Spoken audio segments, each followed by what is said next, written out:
guys, and welcome to Boards, Bricks and Battlefields and another Tide of Iron playthrough video. Today we are going to play Stavelot, I guess it's pronounced, Express, and this is the biggest map by far that we have played. It is all of the 12 map panels that come in the base game, and there's a few scenarios which has this size. The base game has 2 scenarios with this size. But as I mentioned before, there is actually the campaign book, which has a 24 size map panel scenario. That's 2 of these. And for that, you need 2 base games. I think it's a pretty decent size. It is just a little bit hard to record it, to be honest. I keep struggling with my recording because I feel like this top-down perspective is the best. You get a really good overall picture of the battlefield. The negative part of it is that the details aren't as visible, so it's, it can be hard to see details of squads and such, whereby if I would use a regular tripod, which would have kind of a view from the side, like basically from where I'm sitting, you would be able to see the details much better. But that would really limit your field of view over the whole battlefield. And sure, I could film with 2 cameras and then I could kind of edit, but I don't have 2 cameras, I only have 1. But for now, this is, I think, the best way to do it. So as always, guys, if you just want to see me play, skip ahead these first minutes, because I'm going to be talking about the scenario and where I placed all of the units and so on. So if you just want to see me play, go ahead and skip ahead. Okay, so first of all, we should read the scenario background here. So on December 17th, Lieutenant Colonel Joachim Peiper of the 1st Panzer Division broke through the American lines and started his race to the Meuse River. By 1600 hours, his advance units reached the outskirts of Stavelot. The town was jammed with supply trucks trying to desperately flee when Peiper's tanks started shelling the town. At dawn of the 18th, after penetrating the US anti-tank defenses, Peiper's armored units moved through the town and seized the bridge. The Americans withdraw, but not before the 526th Armored Infantry Battalion is able to blow up the fuel dump that is vital to Peiper's advance. Okay, so there's a lot going on this map, and I think this is going to be a really fun scenario, but I think it's going to be really tough for the Americans. So first of all, the objective of the game is that the nation with the most VP at the end of game round 7 wins. So we have these new VP trackers that we haven't seen before, and you simply use the turn tracker to measure the amount of VP. So there's a few ways the Germans who start here can earn VP. They can earn VP by exiting their vehicles, and they can exit their vehicles on the opposite side of the map. Let me see if you can see this hex. On this hex, oh, you actually can't see that one, I think. Oh, you can see that one. So on this hex, and then the hex that is under the rifle here. So I'll use the rifle to point. So on this hex, and also this hex. So a simple reminder to know which hexes are exit hexes. It's simply going to be every full hex on this side that touches the map. So it can't be any of these half hexes, which you see here. It has to be a full hex all the way on the left side of the map. They are exit hexes. So they will receive different amounts of victory point depending on what kind of vehicle they will exit with. If they exit with a tank, they will get 2 VP. If they exit with a half track, they will earn 1 VP. And if they exit with an Opel truck, they have 2 of those, they will also receive 1 VP. However, we have the fuel depot here, and if they reach that before round 6, they will receive 3 VP. So each is worth 3 VP if it reaches the victory point marker on 10B by game round 6, but only 1 VP each if arriving in game round 7. So that would be a good target for the two trucks, because that would avoid, if both would get there, that would be a total of 6 VP. So for the Americans, it's a little bit different, although there is one condition for the Germans to win. It says that the Germans must exit a minimum of 5 VPs in units, and 4 of those must be from tanks. So they must exit with at least 2 tanks to be able to win. If they don't do that, they will lose. For the Americans, we can exit with our trucks. We have 6 trucks, and we score 2 VP each for those 6 trucks. So that's 12 VP. And then for the half tracks, we have 4. We can exit also for 1 VP. So that's a total of 16 VP.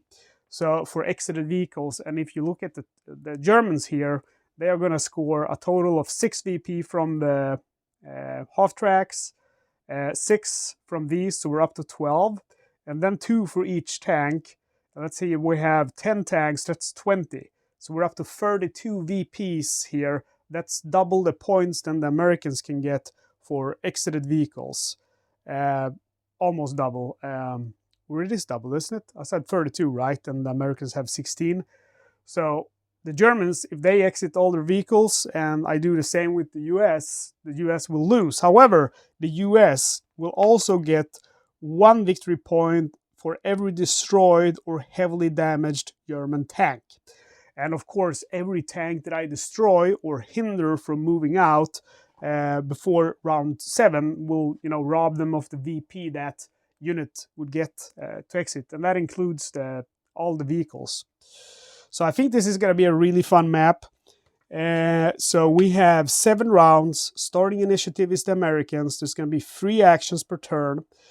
There are going to be reinforcements. The Americans are going to get round 3 status phase. They're going to get 2 M10 tank destroyers. So I think that's really fun, because we haven't seen the M10 tank destroyers besides that Mons again mission.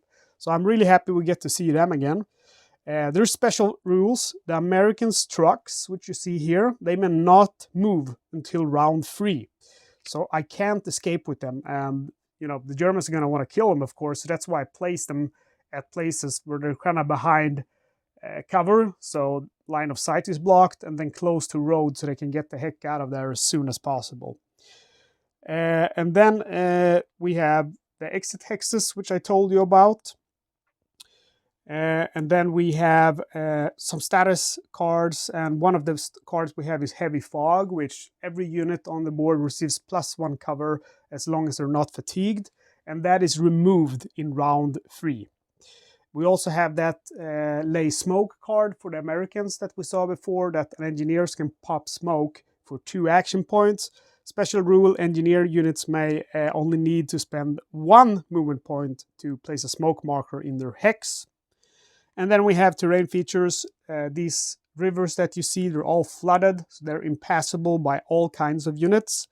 And then we have 4 entrenchments and 3 tank traps, and they are free for the Americans to place in any of their deployment zones. And all of these 5, that would be 7. This and these 6 are, this one is actually not, and this one is not either. So this 1, 2, 3, 4, 5 panels are starting hexes, so that's where I put them. The entrenchments, I put all of them here in these 4 spots. And the tank traps I put before this bridge here, here, and here. And why I did that, I'm going to get into in a moment. So I want to talk about first the setup. First, we have the Americans. They have 3 starting strategy cards. And they have 2 strategy decks, the supply deck and the morale deck. So we talked about those. We have played with those before. And then they have 4 operational cards. They have Lay Smoke, Lay Mines, Heavy Fog, and Desperate Defenders. And you have seen all of them except Lay Mines. So Lay Smoke, that's the engineers can pop smoke. Heavy Fog, +1 cover if not fatigued. And that's for all units since that's a weather card. Desperate Defenders is that even if a unit is pinned or disrupted, they can fire with half of their firepower. And then we have Lay Mines. This is a new one. So as an action, fatigue an engineer to place a minefield token in its hex. Units in the same hex do not have to roll for damage when the token is placed. There can be a maximum of 1 minefield token per hex. So once you place out those minefields, if someone moves, and that includes your units, if someone moves into the minefield, they're going to have to roll dice as if they were attacked. You will have to roll 4 attack dice with a result of 4, 5, and 6, like in closest combat, scoring a hit. And armor do not get any defensive dice. And then we have the Germans. They start with also 3 cards, strategy cards, plus they start with rapid mobilization, and that's from the command deck. Place in your play area at the start of each command phase, receive 1 command and place it in your initiative pool. So they're probably going to get initiative. They start with the ground support 1 and command deck strategy cards, and we have seen those before too. And their deployment zone is going to be in all of these gray areas. That's where they're limited to deploying. And the map is laid out again like this, since recording it like this would be a very bad way to do it. And let me see, they also have an operation card, of course, which is Tank Ace, and this is a new one. At the start of the game, place a victory objective marker on one of your tank units. This unit gains 2 firepower. So this is going to be Joachim Peiper. Your opponent receives free command if this tank is destroyed. So I have to choose one of these tanks. Of course, it's going to be a Tiger. Whoops. So I'm just going to go ahead and place that on one of my Tigers. Let's do it. This one is now the Tank Ace. Okay, and then we go to the deployment. First we have Division 1, of course, of both, and Division 2. So let's start with the American. The first has 7 squad bases, 23 regular, 1 officer, 2 mortars, and 6 trucks. It also has 4 bazookas and 3 concealed markers. Division 2 has 25 regular infantry, 1 officer, 3 machine guns, 4 half-tracks, 2 engineers, 1 medic, and 1 concealed marker. So for the Americans, I placed them out in a way that I think is going to make strategical sense. So I have a plan here. I have put these tank traps here to try to get the enemy to kind of have to stop so I can fire on them. And I've decided to put a lot of units here, and there's also not very good terrain here. So my hope is for the Germans to come either this way or this way along these 2 roads.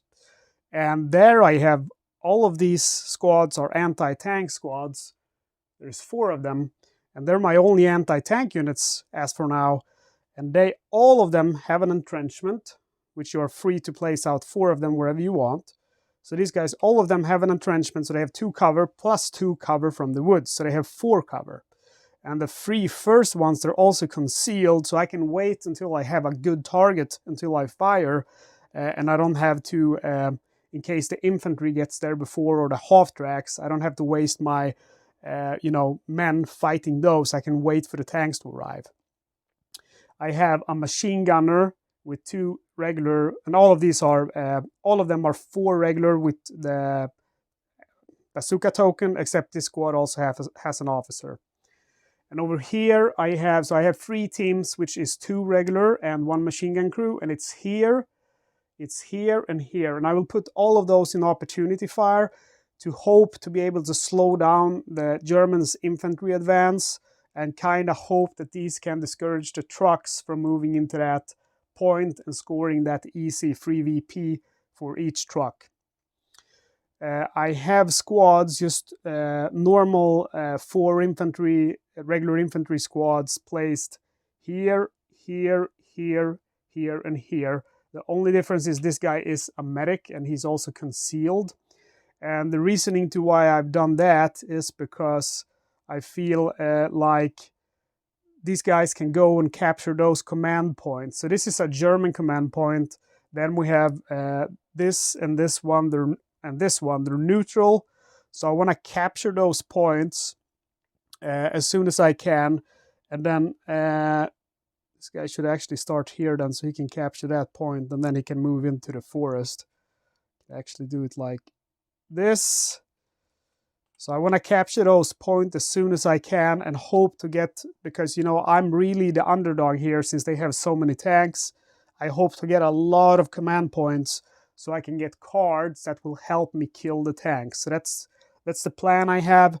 Then in all the way in the back here, you see these 2 engineer squads, and they're gonna start putting mines out, and that's all they're gonna do is put mines on every exit. I have to keep one thing in mind though. I have to keep at least one route open, both for my trucks and half tracks that plan to escape in round 3, because they escape on the same exit hexes, but also for my reinforcements coming in turn 4 or at the end of game round 3, the M10s, because they need a hex to enter, and if there's mines there, they're gonna have to roll those attack dice. So that's the general plan that I have, and then I just, I'm gonna plan. They will change depending on the situation, but that is a basic plan I have. And then I have a mortar crew that's 2 mortars, so they're going to support the fight in this area. And yeah, all my trucks have been placed in a position where they can escape. The half tracks are placed here, and the difference is all of the trucks are Division 1, and Division 1 can spawn in 1A, 3A, and 2A. So this is 2A, 3A, and I believe maybe this is 1A. It's hiding here somewhere in the under one of these hexes. Let's see, 1A, 2A, 3A, 1A. Yeah, this is 1A. I don't know. Oh, I don't know where that there it is. It was hiding under that. So this is 1A, but obviously I feel like putting any of my starting units in 1A is not going to be a good move. Let's see, how was this guy? It was like that. Okay, so that's where they have, and Division 2 they have 8A, 10B, 10B, and 11A. So 8A is here, then we have 10, and 11 is going to be here. So I placed one of that battalion's units here just to slow down the infantry that they're going to send. And 2A, which is over here, I would have maybe even put more troops if I could, but only Division 1 can go to 2A. For the Germans, you saw in the scenario book where they can spawn, and I've just put the tanks up forward and the half tracks behind, and lastly the trucks, the infantry up here. The general plan I have for them is just to follow the road and see which road is going to make most sense for them to take. Try to eliminate as much as possible with the heavy tanks, then get support from the medium tanks and the half tracks, and finally, when it's safe-ish, move in the trucks. Meanwhile, while the infantry will try to take this route to clear basically the town here. And we'll see if they will be able to do that. I think that maybe I'm going to have to send one Tiger or something up here to support them. So I might do that. I kind of want to keep my units, the tanks, consolidated so they easily can, defeat whatever they face. But these guys are going to need some support since all of those machine guns are going to be set to opportunity fire. And that's it for this scenario. So now we're going to start by drawing cards. And I will start with the Americans, and I will draw from the supply deck. My hope is to draw cards that can upgrade units to become bazooka units or engineers, so I can lay more mines and attack more tanks. So 3 cards.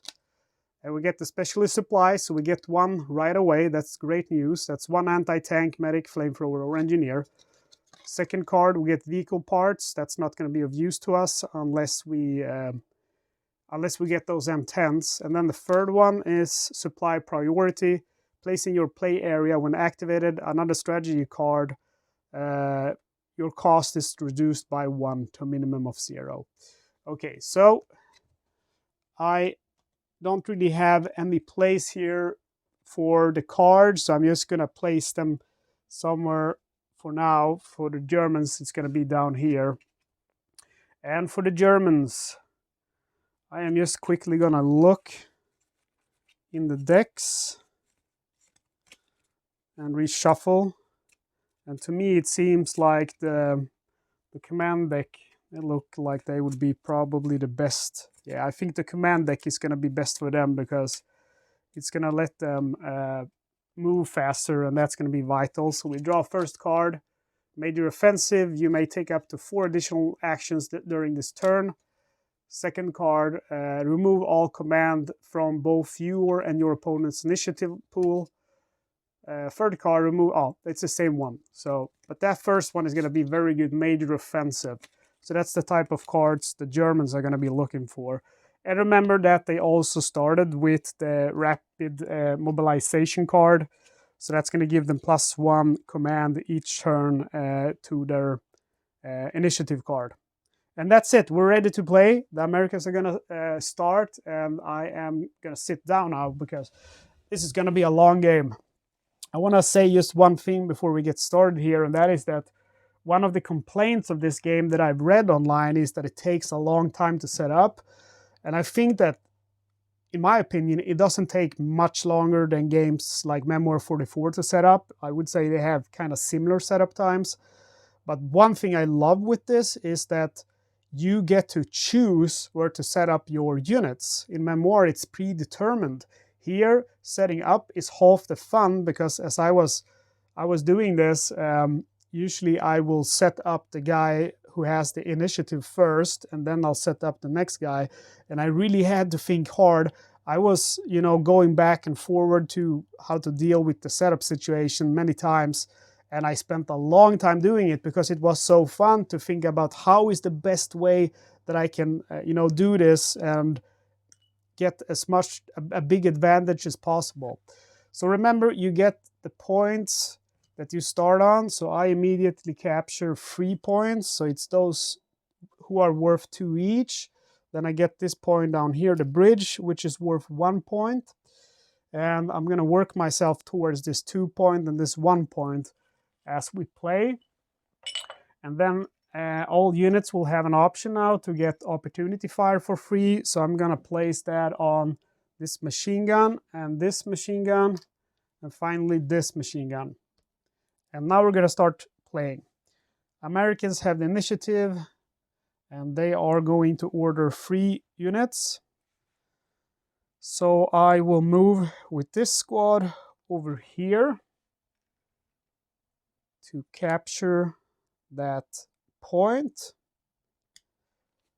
I am going to move, see here, this squad, 1, 2, 3 here to capture that point. And then I am going to move this squad into the safety of the entrenchment. And we go to the Germans, and they are going to move their tanks first. So let's see here who we want to support the infantry offense. I think I'll take a Tiger just because they have so good armor value. So let's see if I can do a fire and movement. Tiger's movement value is only 5, so that's going to be 3, 1, 2, 3. No, I'm not going to be able to do that. So I'll move into the rough hex to get some cover. So 1, 2, 3, and let's see here, no line of sight yet. 4, and I believe still no line of sight. So I move in here, and now he has line of sight. So he will open up with his opportunity fire. And with the opportunity fire, he will have a range of 3 against tanks and 2 in firepower. So he rolls 2 dice and he scores 1 hit. The Sherman, of course, as you know, he's guaranteed to with his thick armor, which means first of all, his armor is 6, and then one of those you can change to a 6. So if you would roll a 1, 2, or a 3 or a 4, one of those you can change to a 6 to automatically protect against 1 damage point. So we don't even have to roll for his defense. As long as only 1 damage is done, there's not going to be any damage. So fatigue our tank. And then we move with the next tank, and this guy, a Panzer 4, he also has a movement value of 6, so he will make it as far. 1, 2, 3, 4, 5, 6. So that's the tanks I'm going to commit to helping out the infantry clear out these guys from the side. And again, the machine gun will fire with opportunity fire, and he is going to fire 2 dice. He scores no hit. So then we have 1 more unit to activate. And also the Germans will have captured this point up here. So I think I'll start by moving the fun stuff, so the tanks. So 1, 2, 3, 4, 5. And then we go back to the Americans, and they get 3 actions. So let's see, I am gonna go ahead and start laying some mines. So we fatigue this engineer to lay mines here. Then we fatigue the next engineer to lay mines over there. And last action. 1, 2, 3, 4, 5, 6, 7. So I could fire my mortar at the tanks. I think that would maybe be a good idea. I guess I can wait with the mortar because there are going to be more units moving in. So I'll wait with the mortar and kind of just to see what happens, and we'll see what I decide to do. I think, okay, I'll considering moving in with this guy just to have a view, but maybe that's not the smartest move. I definitely want to move that guy though, because he's gonna be killed really badly if he stays. So I'll move him into this hex.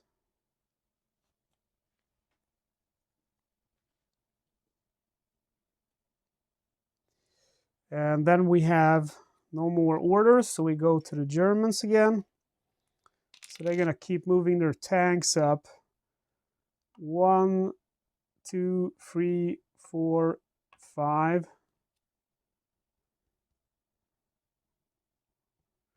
5, yeah, that's correct. I don't know why he didn't make it that far. He started here, right? 1, 2, 3, 4, 5.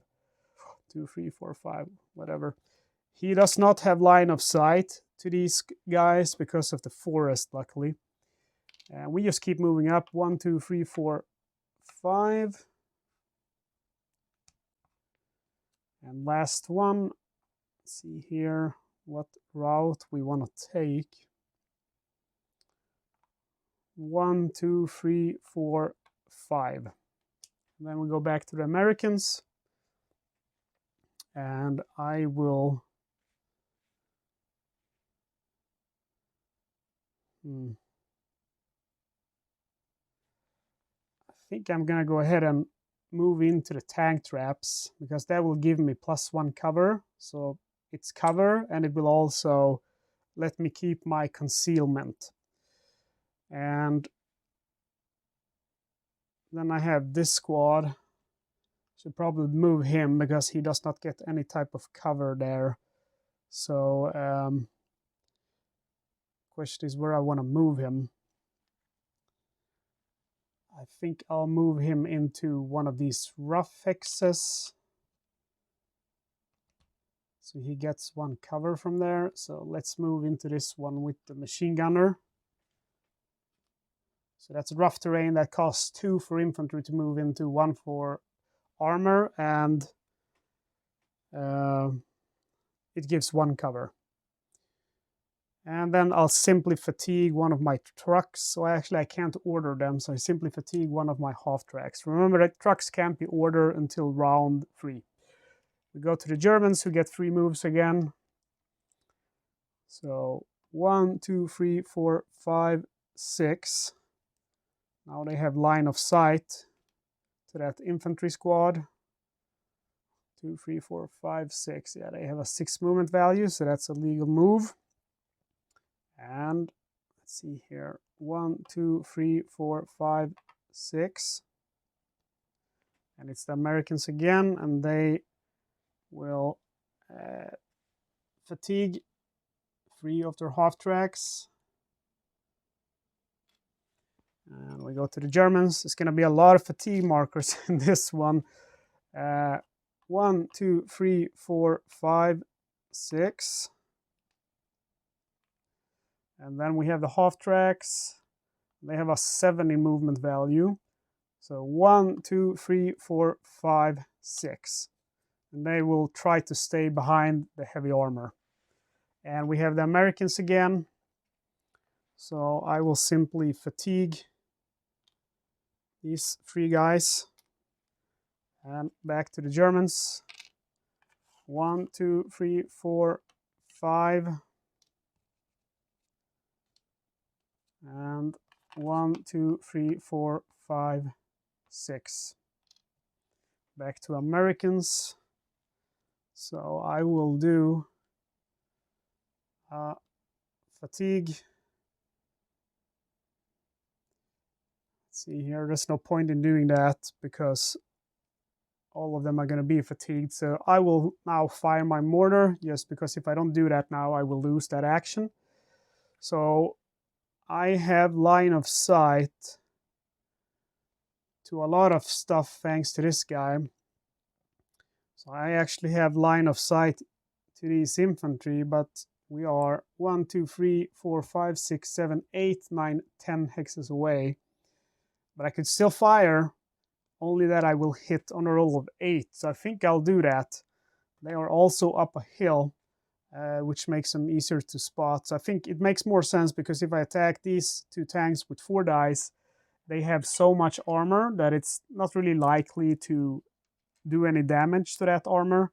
But that infantry might prove troublesome if they manage to move in and start taking out my infantry. So I'll do a suppressive attack. That's 2 mortar units in that squad, or 2 mortar crews. So they will attack suppressive attack. That's 8 dice, and they only hit on a roll of 6, since this is a long range attack. And I don't roll a single 6. That's really depressing. And that's going to be it for my Americans. They're not going to activate any more units. So we start moving in. The Germans, 1, 2, 3, 4, 5, 6, 7. And then we have the trucks, 1, 2, 3, 4, and they have a movement value 4. Remember that when you go along roads, it's 1/3 of a movement point to enter a contiguous road. So this would be 1 movement point, and this would be 1 movement point. So they have still 2 movement points remaining. I might actually want to go up that road. And then we have the infantry, which I'm going to start moving in.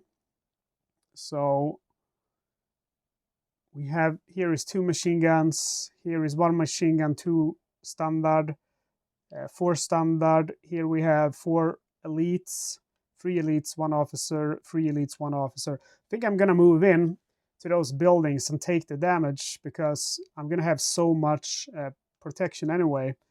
So let's see here. 1, 2 movement points, 3 movement points, 4, 5. I have an officer, so I have extra movement points. The machine gun is going to fire, and it's going to fire 3 dice, excuse me.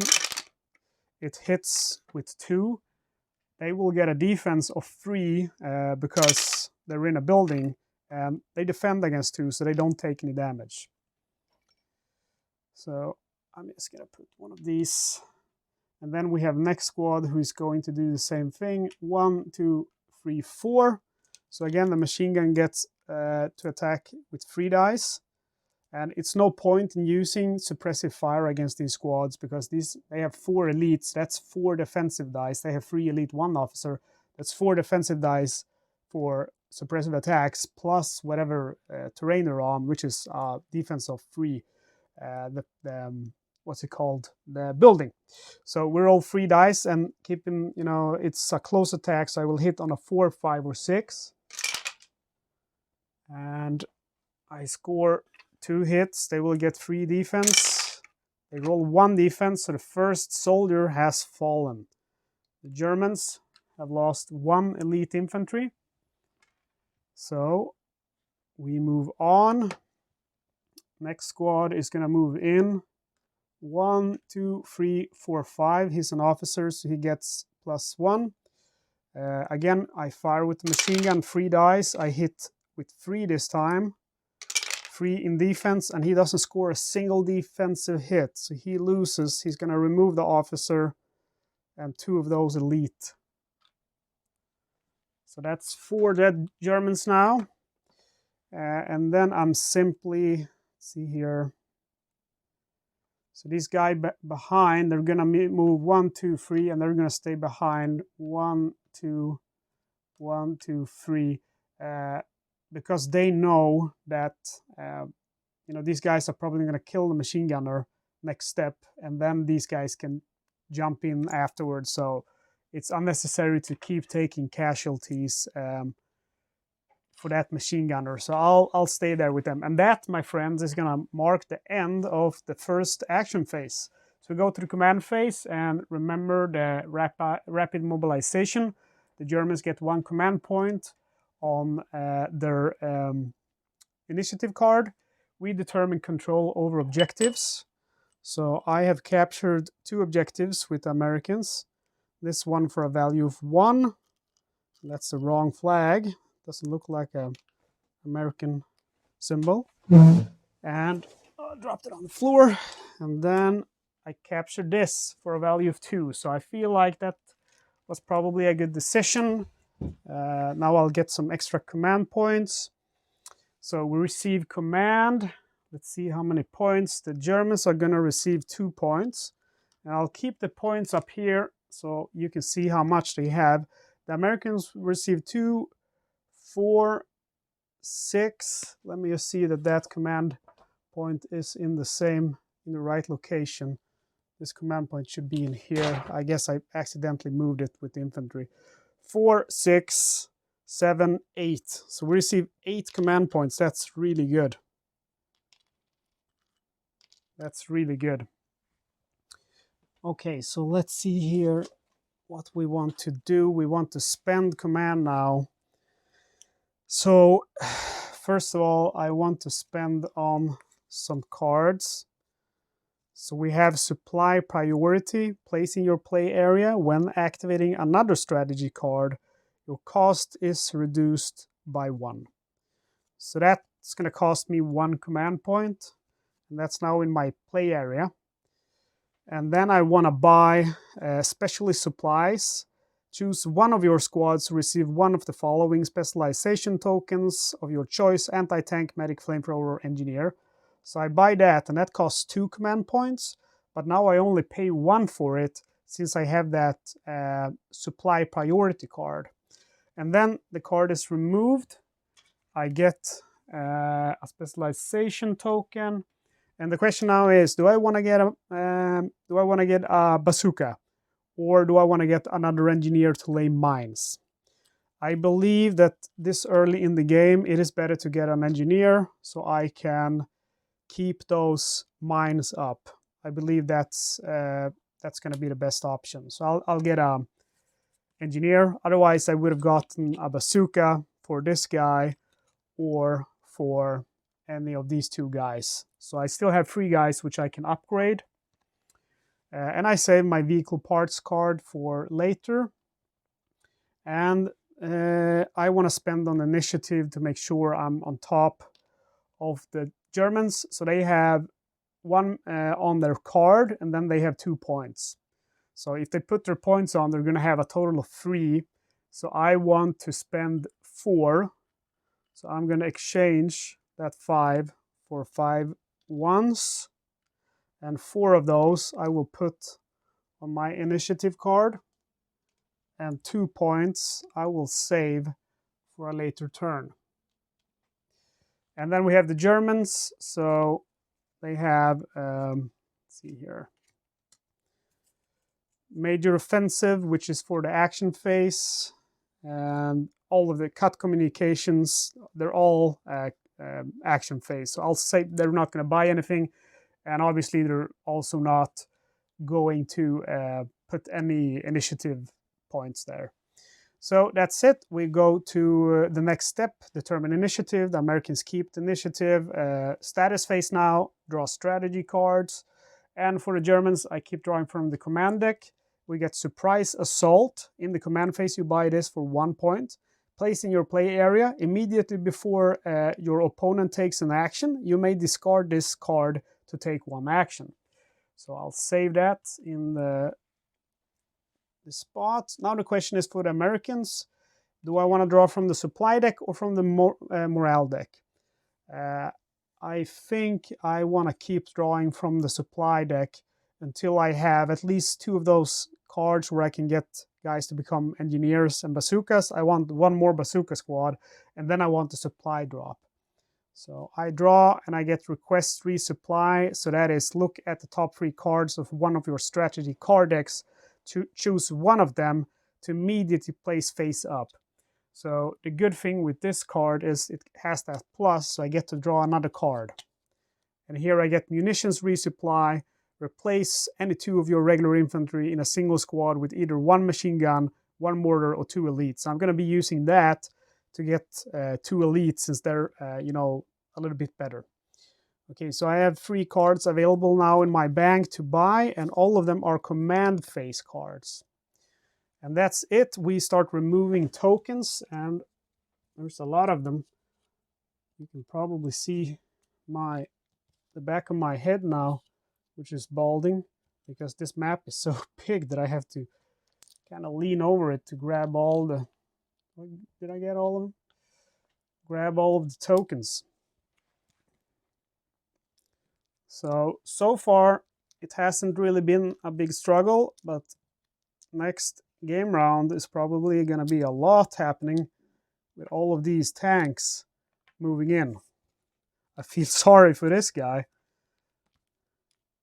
He's a little bit too... And I also feel sorry for this guy. Well, that's war for you. Okay. So we move on to the next turn, so we advance the round marker. I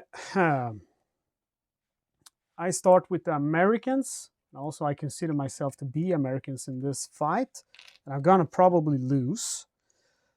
These guys are gonna get as far away from there as possible. So let's see where I want to move them. I want to move them 1, 2, 3, 4 into this area where they at least get 1 defense from the tank traps. And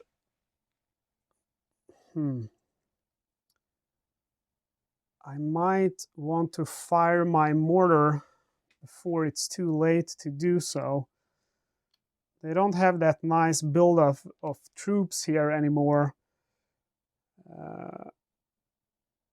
But they have a lot of them here. I don't have line of sight to. Otherwise, that would have been a good place to start shooting. So the question is, what do I want to hit? I can get 4 dice on these tanks, but they have so much defense that it's not likely to damage them. And then I can get 8 suppressive dice, but most of these guys have so much defense against that, since they have those elite squads. So that's a little bit difficult. Okay, maybe I will wait with the mortar, wait for a better opportunity. Okay, I am going to activate this engineer or fatigue him to lay a minefield here. So that's 1 less route for the Germans. And then I'm going to activate another engineer to move into another hex to lay mines. So he simply moves. Let's see here. He moves here. And then we have the Germans' 3 actions. So they're going to start killing stuff with these infantry. So the first squad, he has 3 elite and 1 officer. So he's going to get 7 attack dice. I should have put this guy out of opportunity fire and fired with him. And he will hit on a 4, 5, or 6. And he rolls 4 hits. I will get 2 defensive dice since I'm in a forest. And I don't roll a single defense. So that squad is wiped out. So then we're going to start moving in with the rest of the squad members. Or maybe I should move my tanks first. Now let's do the infantry. It's easier that way. So let's see here. The machine gun moves into the building here. And then this elite squad, 1, 2, 3, 4. And it's not within line of sight of my machine gun, I believe. Hard to see, I have to stand up. Nope, this building, I am pretty certain that this building hex blocks line of sight. It's really hard to see, but I think it just barely touches the corner. So when he moves in here, I should have line of sight. And then I have 3 activations for my Americans. I'm going to move this engineer. So that's 2 movement points. And then 1 movement point. So they need 2 turns to lay a minefield, unfortunately. And then I have some more units to order. And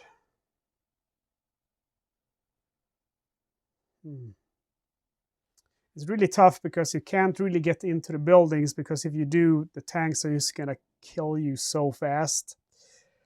So I'll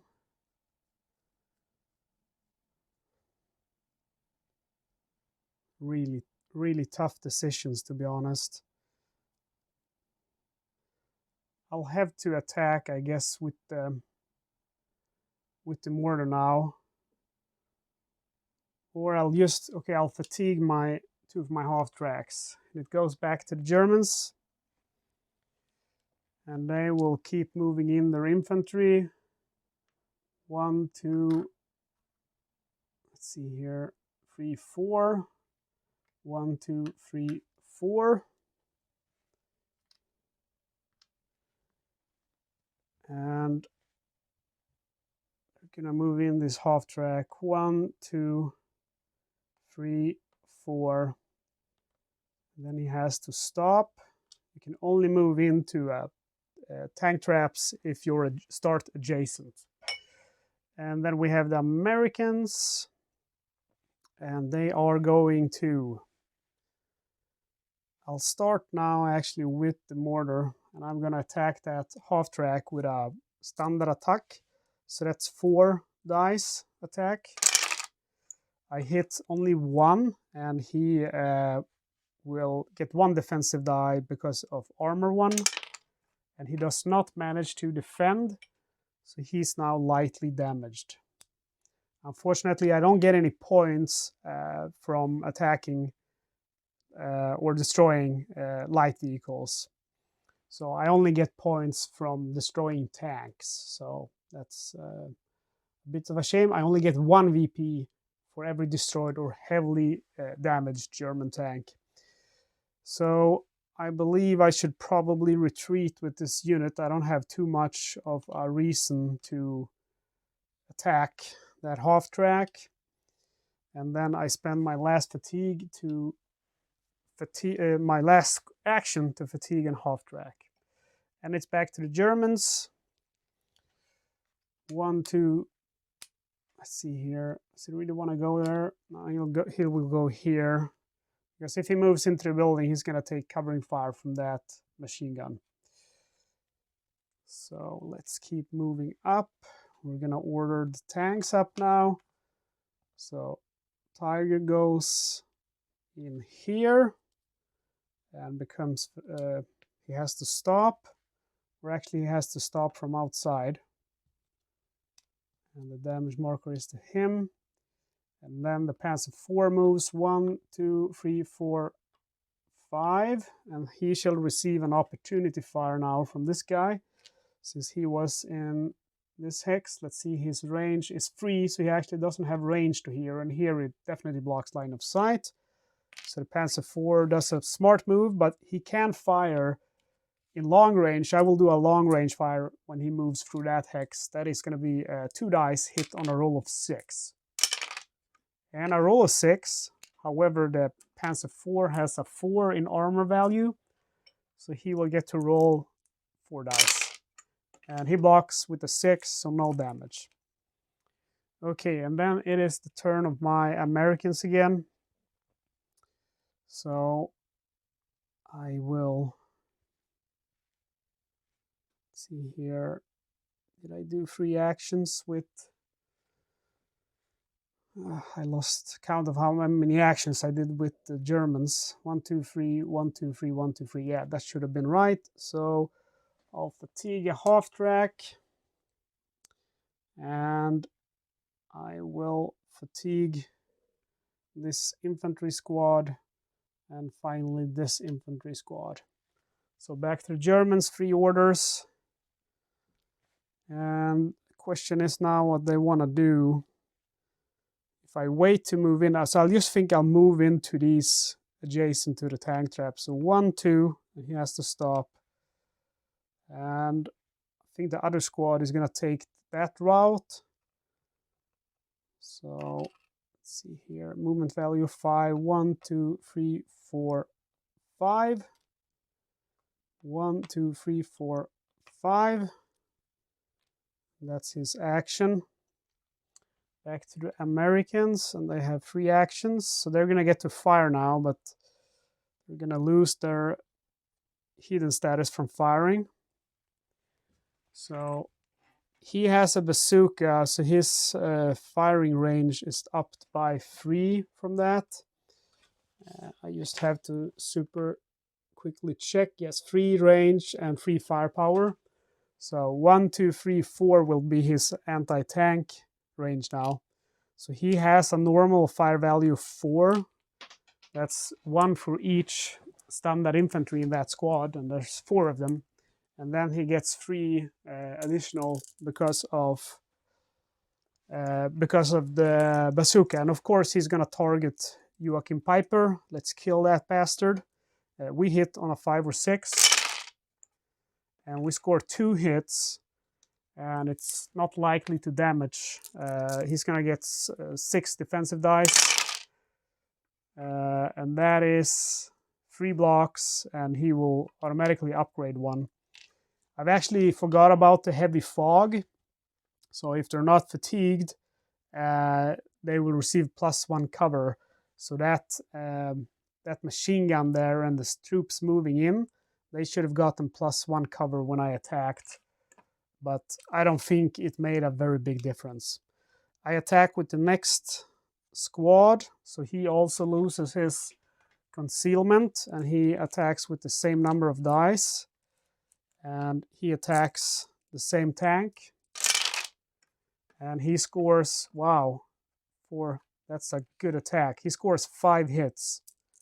This is going to be interesting.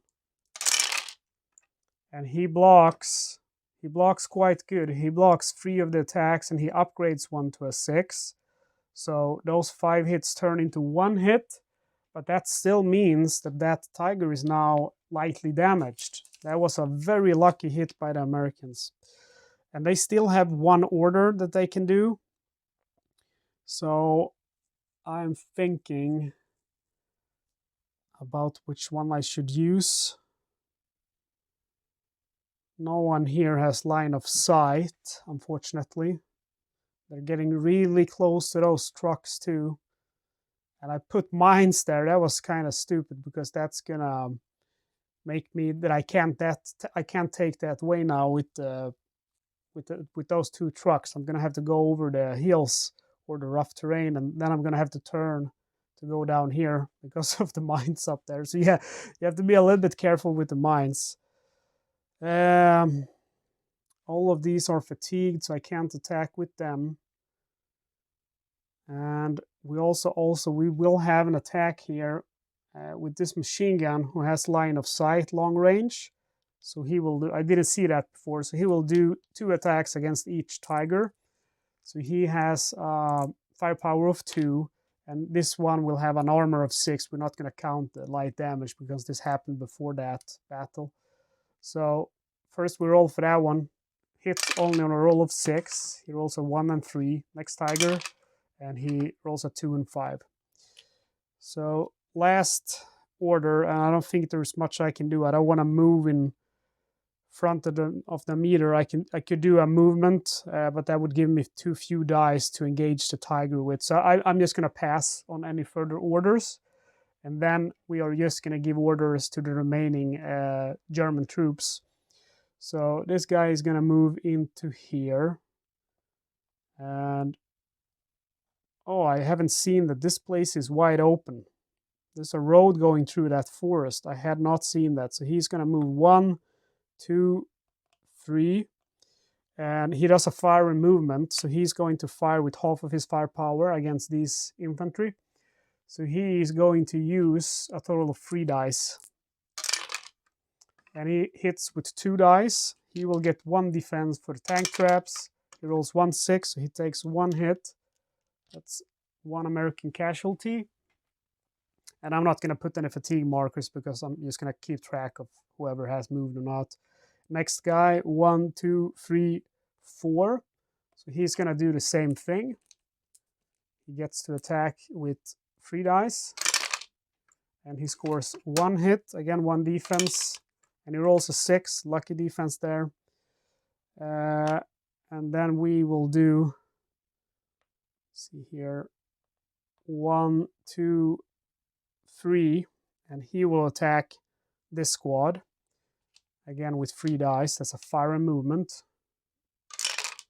and he scores 1 hit. They get 4 defense from being in that forest and entrenchments, and they score no defense, so they take 1 hit, another American casualty. And next guy is moving 1, 2, 3, 4, and he does the same. 3 dice.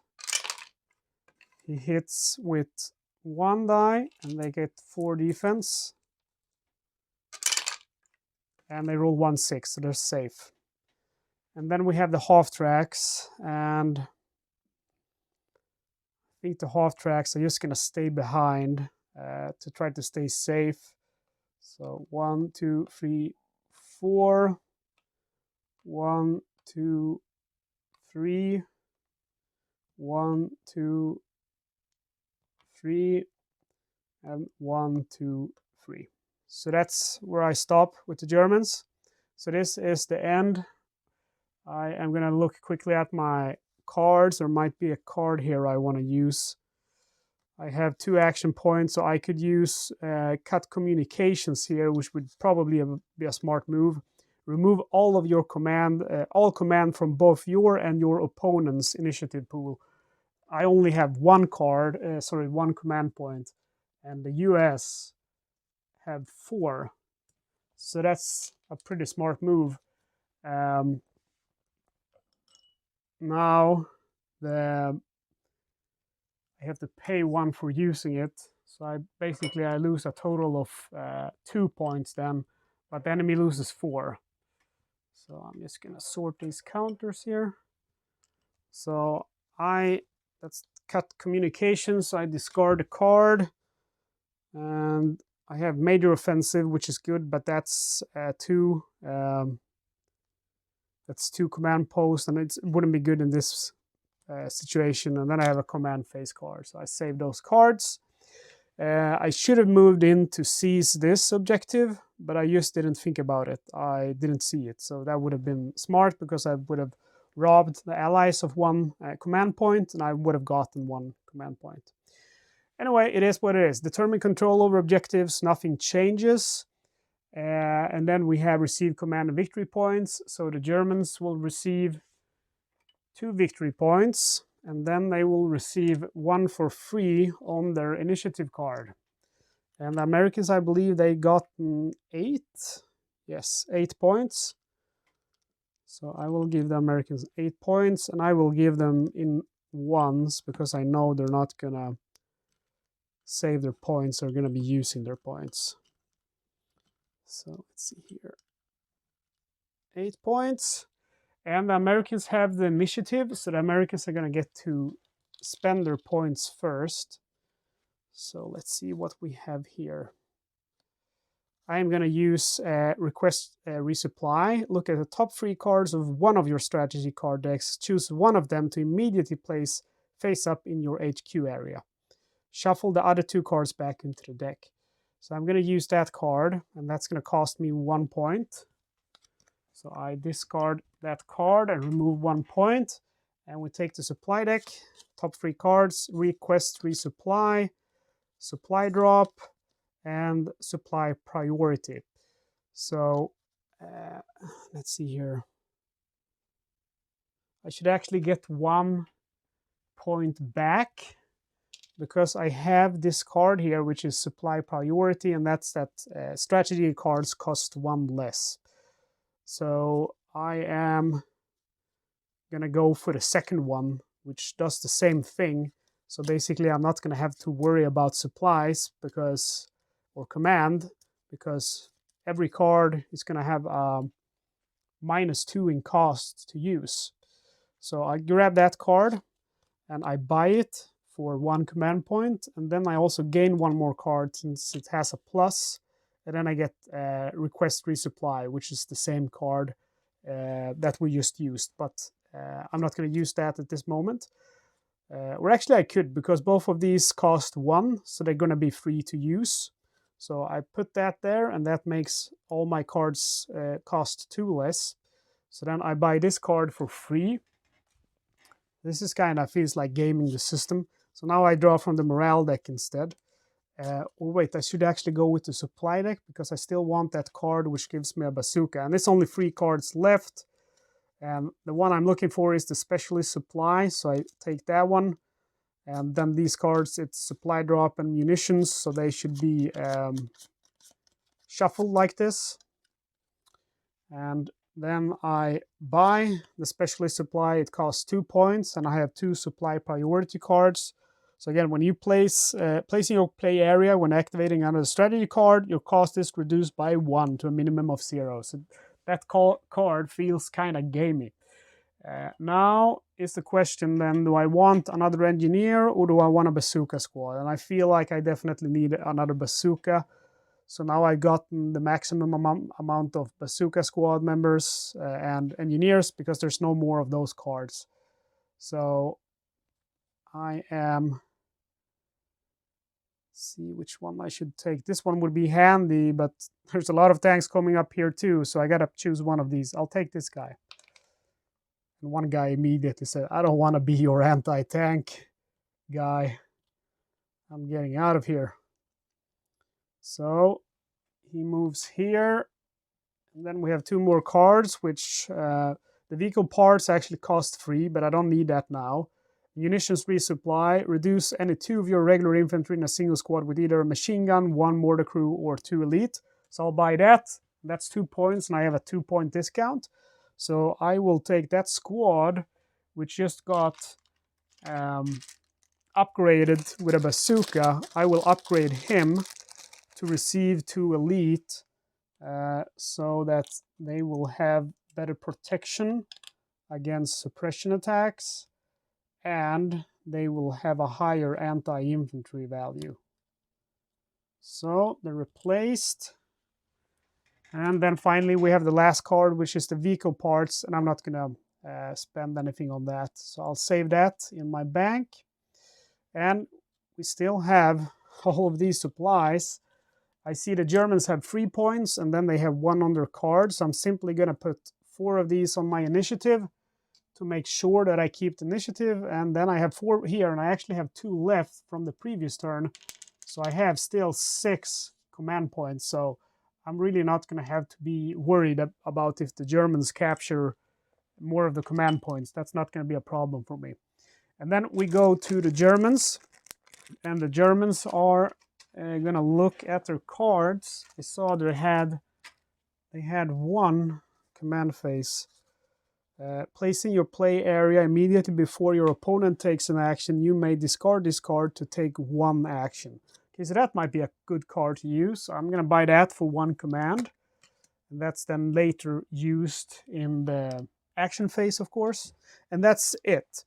So now we have spent all of our command. Initiative stays with the Americans. And we draw strategy cards. So this time the American draws from the morale deck. And he receives a command phase card, which is called Take Cover. Placing your play area once per action. When one of your fresh units is attacked, you may place an activation token on this card to give the unit 2 additional cover. And then you discard this card after the third activation token is placed on it. So that's a good card. And then the Germans draw from the command deck. Rapid mobilization again, so he's definitely going to get that next command phase. It's going to give him 2 command points for free on his initiative card every turn. So that he might catch up with the initiative. And that's it. We start removing all of these tokens. And this time there's not as many tokens on the board as I skipped putting those markers on the last units that activated.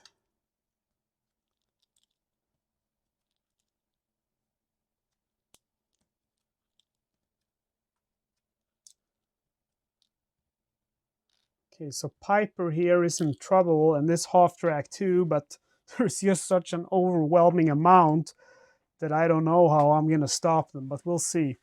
I kind of changed my tactics with the Germans. I had this idea of attacking with all of the heavy tanks in one area, but now I decided to split them up, and I think maybe that's the best option. Okay, so it is going to be the next turn. We advance the round marker. And now we enter turn 3, so we have the special rule here. At the end of status phase of round 3, remove the heavy fog. American trucks may not move until round 3, so they could actually be ordered, just not move. The funny thing is that the only order they have is move. And then, or you could actually order them to fatigue them. And then we have the other one, and that is the fact that we get 2 M10 at the status phase of round 3. So that's the 3 things we have to keep track of in this round. So I don't know if I should maybe try to escape with my trucks now before they get into the line of fire. So let's do that, I guess. Or maybe I want to attack Peiper before he can give me more trouble. So I think I'll do that. So I will attack Peiper with this squad, and then he will get fire support from this squad. So he is gonna have 3 + 3. Actually, I'll attack with him then and use him as support. So he will have 4 + 3, that's 7 dice. 6, 7. And then he will have from the supporting squad 4 dice, since he has, let's see, it's going to be 6, so it's going to be 3 dice from him. So I think this is the best we can do, and maybe we can score a hit on him. Let's try. 5 and 6 are hits. So we scored 5 hits.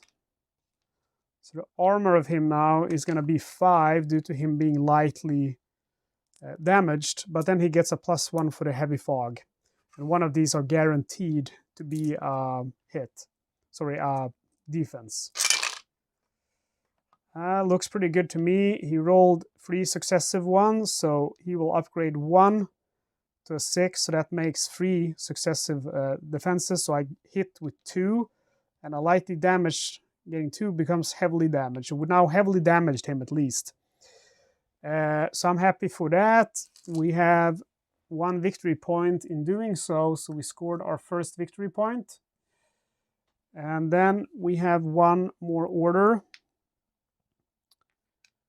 I think I'm going to move one of my trucks. Let me see here what we have coming for us.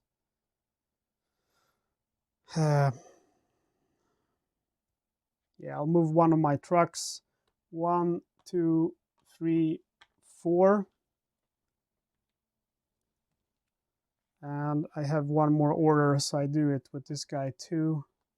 I don't know why these guys have these tokens. I must have forgotten to remove them. So 1, 2, 3, 4. And then we go to the Germans. So the Germans will do what?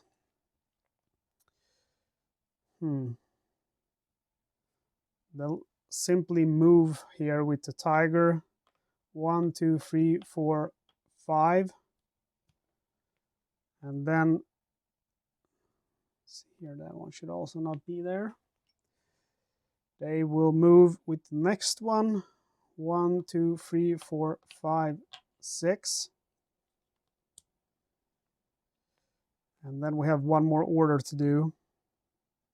So I'll do a fire and movement down here. So 1, 2, I have to stop there, and I will fire at that squad with 3 dice. I get 2 hits. He gets 2 defense, 1 for fog, 1 for tank traps, and he scores no defense, so he takes 2 hits. It's 2 casualties, only 1 guy left in that squad. And then we go back to the Americans. So I am gonna lay some mines, or perhaps I should start firing now. I see some openings for that. This guy is 4 hexes away, so he's gonna be able to fire. So he fires at the Panzer 4. He has a firefight value of 4 plus 3 for the bazooka, so 7 dice, hit on 5 or 6. And he scores no hits. That's a shame. This guy is gonna fire, so he removes his concealed status. So he will hit on 4, 5. No, yeah, he's not adjacent, so that's gonna be a 5 or 6. He gets 7 dice as well. And he gets 4 hits. The Panzer has 4 defense. And he scores 2 defense, so we have a light damage on that tank. And then we have one last order. So we are going to order...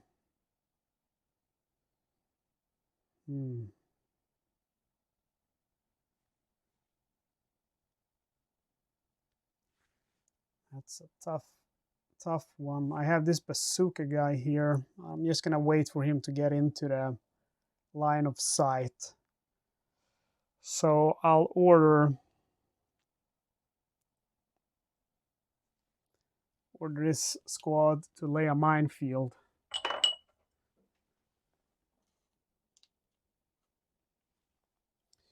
And then it's back to the Germans. So they move in with this one. 1, 2. They do a fire and movement, so they fire with 3 dice against... Let's see here, yeah, he's gonna have to take that infantry squad. He doesn't score a single hit. Next we have these guys, so we'll do... This guy will do movement. 1, 2, 3, 4, 5.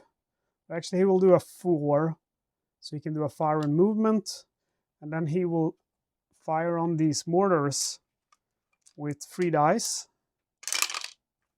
and he scores 2 hits, and they have no protection, so the mortars are dead. And then for the last action, I am gonna move in with these tanks. So 1, 2, 3, 4, and fire at that squad with 3 dice.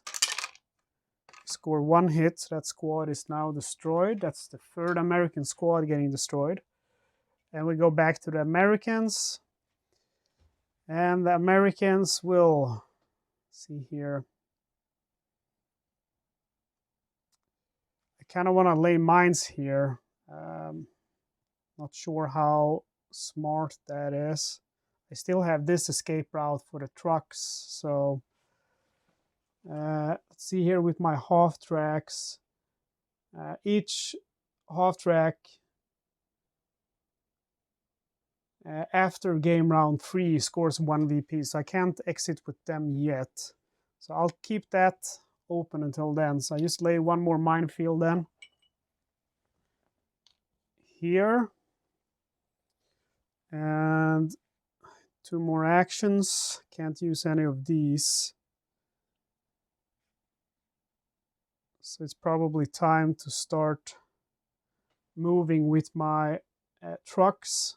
So when it comes to the trucks, they don't have such a thing that they can't move since now in round 3. So we move with these 2, and that's going to be 1 movement point, and that's going to be 2. So these have now escaped. So I managed to escape with 2 of my trucks. So that is going to give me 2 VP each. That's 4. So I now go to 5 VP. And that's my 2 actions. So we go back to the Germans.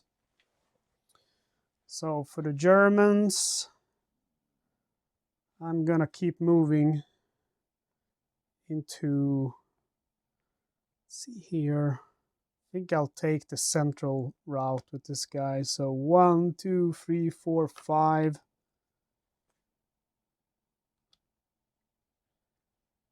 And let's see here.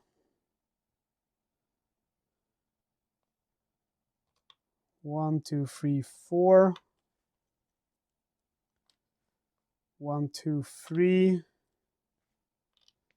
And back to the Americans. So they're going to escape with the next 2 trucks. 1, 2. See here, that's 1 movement point. 2, 3. You have to spend also 1 movement point to move off. So that's 2 more trucks escaped. So I gain 2 more VP. I go up to, or 4 more VP. So I go up to 9 because it's 2 VP for each truck, 1 VP for each half track. So that's something good. And then I have 1 more action to do. Let's see, do I have anyone here who can act? Oh yeah, I have a bazooka here. So I'm gonna fire with the bazooka on this squad. I will get 7 dice. 4 for the infantry and 3 for the bazooka. I will hit on a roll of 5 or 6. And I score only 1 hit. And the Panzer IV is going to get 4 defense. And I defend with 3, so it's didn't work out.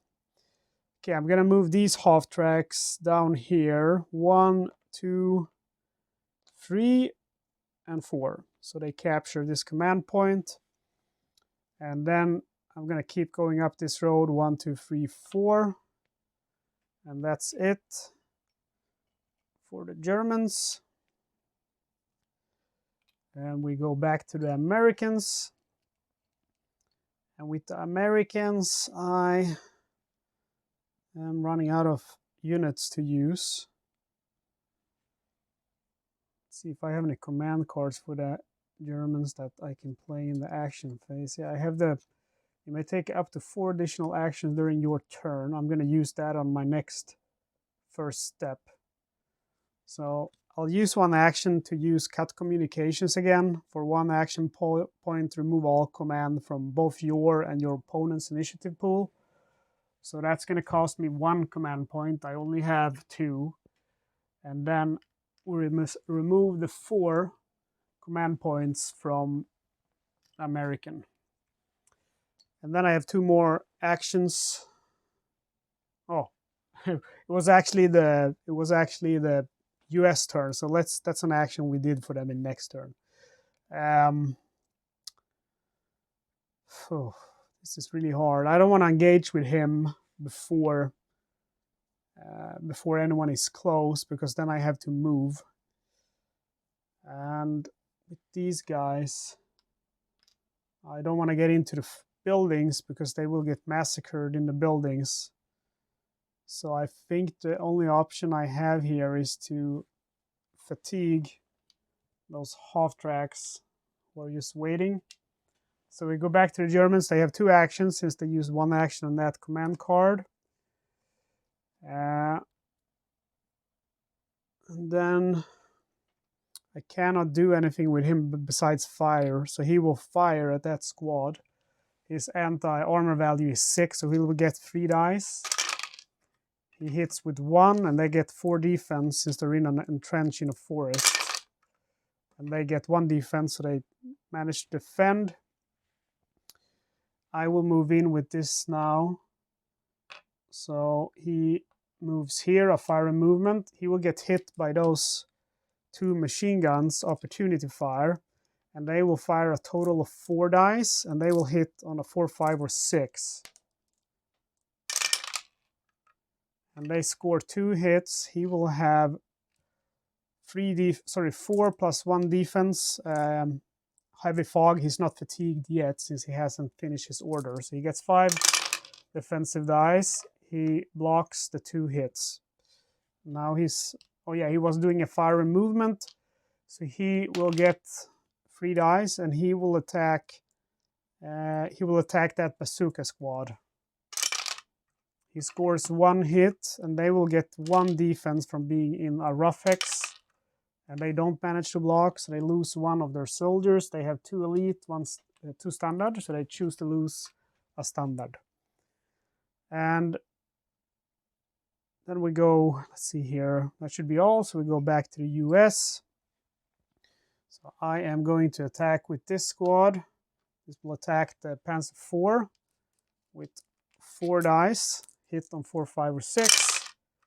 I score 1 hit, and they will get 4 defense, and they roll 2 defense. So this guy is just gonna stay because if he goes out, he's just gonna die. So, and all of these have been ordered, and my engineers are gonna move into this hex to lay mines next turn. And that's going to be it for the Americans. They pass for any further orders. So we now start moving the Germans, and these are going to move just enough so they stay within without being close to being killed. And I might actually instead move up this way to try to get them to that fuel point. So let's start by moving these guys first. They can move into the tank hex, and they move to, we have those there, but they can't fire unless they're adjacent, so they can safely move behind the tanks.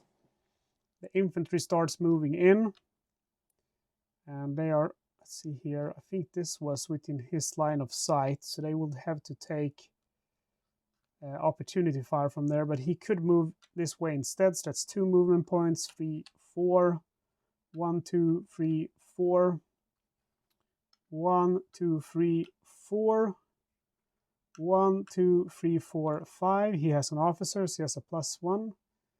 1, 2, 3, 4, 1, 2, 3. So that's how I move the infantry, so I next turn can attack with them, and that's going to be all of my moves for this turn. So we end the action phase of turn 3, and we now determine command over objectives. The Germans capture 1 objective from the Americans, and that's the only objective that I can see that has switched hands. We look here, nope, receive command points. So the Germans will receive 3 command points now. And again, they have the rapid mobilization, so they receive 1 on their initiative. Now they have 4 command points, and the Americans will now instead receive 7 command. But they have a crap load of command points, and they have 2 of those supply priority cards, so they're not likely to run out of command. And then spend command, so the Americans start, since they have the initiative, they are gonna spend, see here, 5, 6 on initiative card to guarantee that they keep the initiative. They have 3, 4, 5, 6, 7 left, and we are gonna get this take cover card. Let's see here, the vehicle part, choose one of your vehicles, remove a lightly damaged token from it. So that's, we don't have a vehicle that is damaged, so we save that. But the take cover, which I read to you before, that's 2 command points. I have 2 supply priorities, so I get it for free. That's going to be able to make me take cover when the enemy starts firing on me 3 times. And that's it for the Americans. The Germans will buy the surprise assault card for 1, and then they will buy the rapid mobilization for 1. So both of them go to your play area, and that's going to cost 2 points. And then we draw cards. So initiative stays with the Americans, and we go to the status phase. And 2 things are going to happen now before we draw cards. First thing is that we're going to remove heavy fog card, since there's no more heavy fog according to the scenario. So that's removed.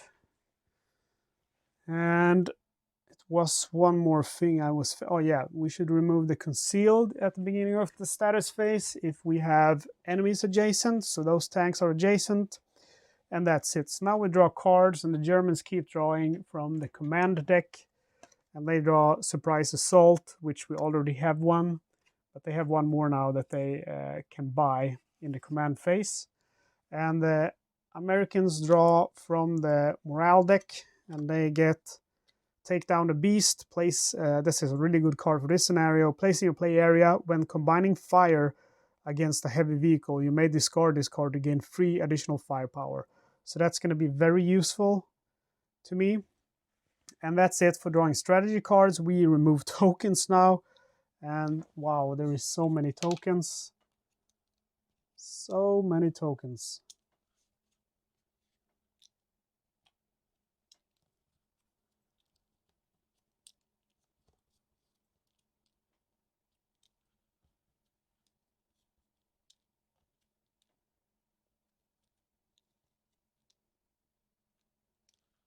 Is that all? Nope, we have them here too.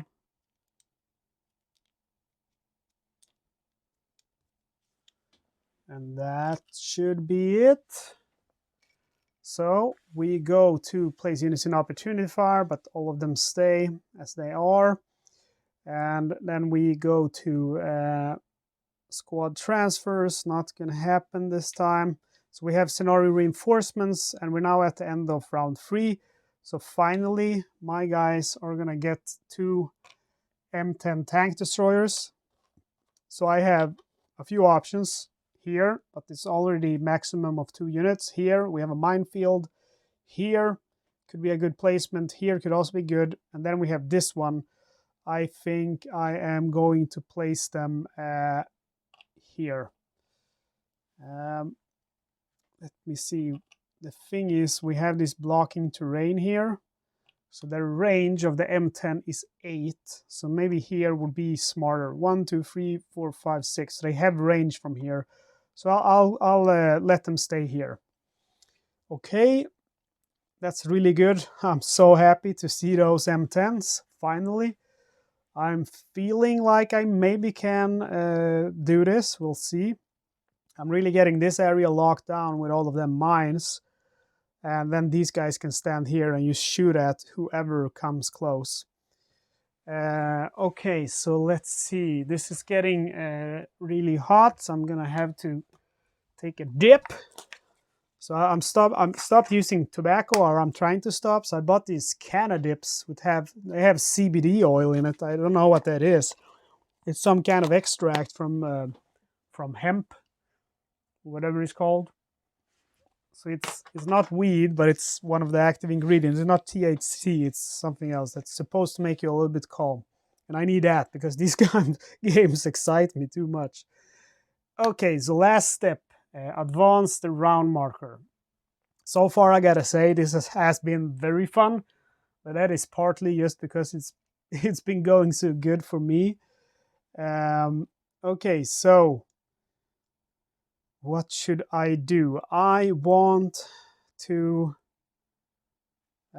lay mines with this squad because now they have an open way to just leave with these tanks. This has a 6 in movement value, so that's 1, 2, 3, 4, 5 to get off. With the mines, though, I believe they have to stop. Let me verify that. Yeah, if a unit enters a hex containing a minefield, it must immediately end its movement and check for casualties. Roll 4 attack die with result of 4, 5, and 6, inflicting normal hits on units. So now I'm going to action order my M10 to fire, but then quick as hell, the German is going to do a smart thing. He's going to play surprise assault. Placing your play area immediately before your opponent takes an action, you may discard this card to take 1 action. So he discarded that card and he already paid for it. So he will now get to do an action before me. So of course he's going to open up with that tiger. So that tiger is going to open up against that M10 and he's going to use supporting fire from his Panzer IV friend. So the tiger's fire value, as we know, is incredible. It's 13. And he's going to get 5 support from the Panzer IV. So here we have the 5 for the Panzer IV. And now we need 13 dice for the tiger. So this is 13 and this is 5. So that's a total of 18 dice that they will get in their attack against that poor M10 tank destroyer. And he only has an armor of 4. Not too good attack, I'm happy to say. It's not good. It's 4 hits, so that's a destroyed result. But my M10 gets to roll his armor value, which is 4. So I'm hoping for, I want 2 defense rolls here. Otherwise, it's really bad. Or I would say if it's less than 2 defense rolls, it's bad. If it's less than 1 defense roll, it's very bad. And I roll 1 defense roll, so he's going to be heavily damaged. That is a big shame because that means he's not going to be able to use his full fire value. So that's a big problem because I was going to use combined fire with those. But anyway, it is what it is. Now I don't have to worry too much about them. That's going to be a worry for another time. I am going to move my, let's see here. I want to move my trucks before they can have an opportunity to take them out. And they're already within range and line of fire. So they will move 1, 2, 3, 4. And then it is the turn of the Germans. So they will keep trying to move up. Let's start down here. This guy moves in, he has to stop, and he will do a movement and fire. So he will fire against this guy. And he has a firepower of, see here, 10, 6. So it turns into a 3, so he gets to roll 3 dice. He scores no hits, and then the next guy will do the same. So he rolls 3 dice. He scores 2 hits. And the thing I can do now is, first I have 4 defense dice, and then I can do take cover. When one of your fresh units is attacked, you may place an activation token on this card to give the unit 2 additional cover. I reckon that I maybe have to do that before he attacks, or like when he says he attacks, I have to do it. I can't wait to see how many hits he gets. I know that he got 2 hits now, so I'm not going to play the card. I roll 1 defense, so I lose 1 soldier. I take out 1 regular. I have 1 officer and 2 regular here.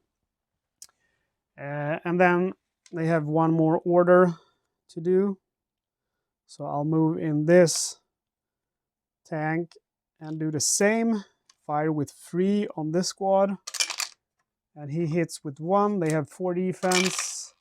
And they don't roll a single defense, so 1 casualty. Okay, and then it's back to Americans. And I want to see here. Oh, I have to get these guys out before it's too late. So he's going to do a fire and movement. 1, 2, 3. And then he's going to fire at that tank, and they will fire with 2 dice, half their fire value. They score 1 hit. The tank has 4 defense, and he scores 2 successive defenses. So I will attack with my M10s now. So first this guy attacks, and he will attack with his fire value is 10, so 5 dice. And then he has that penetration, so if the target receives dice for armor, the armor value is -1. So he is going to fire at that Panzer IV with 5 dice. He scores 1 hit, and that Panzer IV then gets 3 defense from its 4 armor, and it blocks 1 attack. Next is firing. This one should be on this one, and he's firing with 10 dice against that Panzer IV.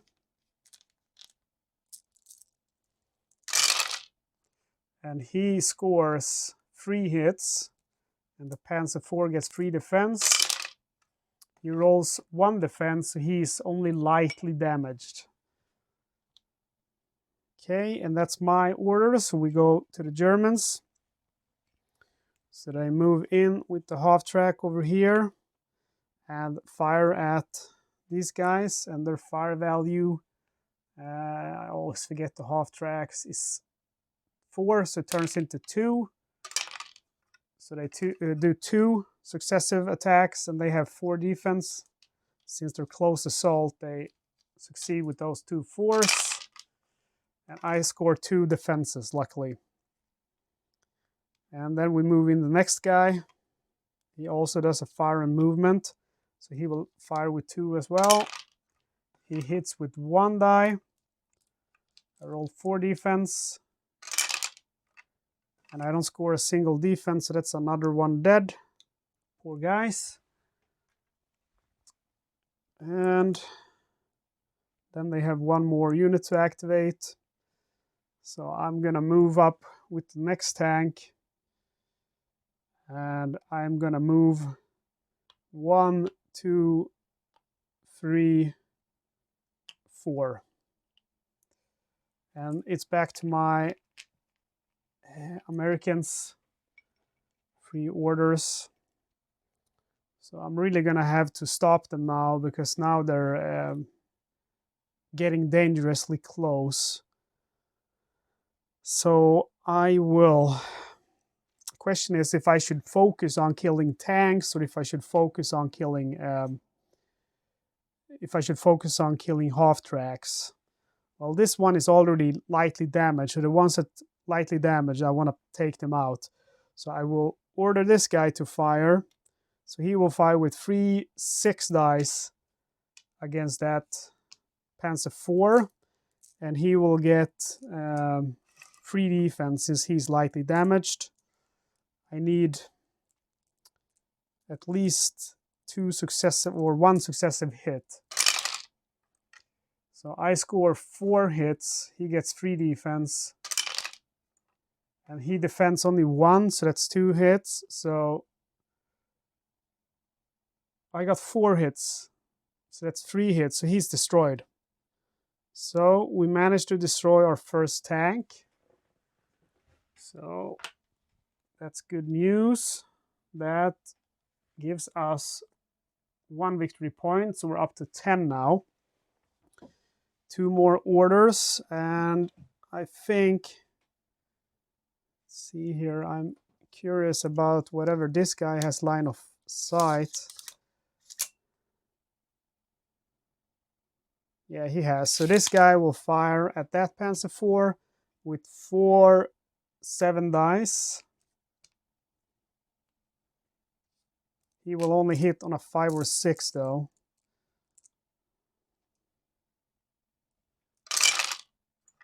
Oh, look at that. He scores 4 6s, and this guy only gets 3 defense because he has light damage. So he's in trouble now. He scores 2 blocks, so I get 2 on him, so he goes now to heavily damaged. So I now go to 11 victory points. And last order, I am going to use, let's see here, I'm going to use this guy to fire Bazooka at the half track. So he's 1, 2, 3 hexes away, no cover. He has 3 soldiers, and then he has the Bazooka, so 6 dice, 5 and 6. We score 4 hits, and he only gets 1 defense, and nothing happens. So I kill that half track. I don't get any VP from it, but they don't get any VP from exiting that hex. So that was my last order. We go back to the Germans, and they are going to start moving out here. 1, 2, 3, 4, 5. We're gonna decide to try to kill those M10s and escape that way because there's just too many mines up here. There's no way they're gonna survive going through all those minefields. So 1, 2, 3, 4, 1, 2, 3, 4. And then back to Americans. And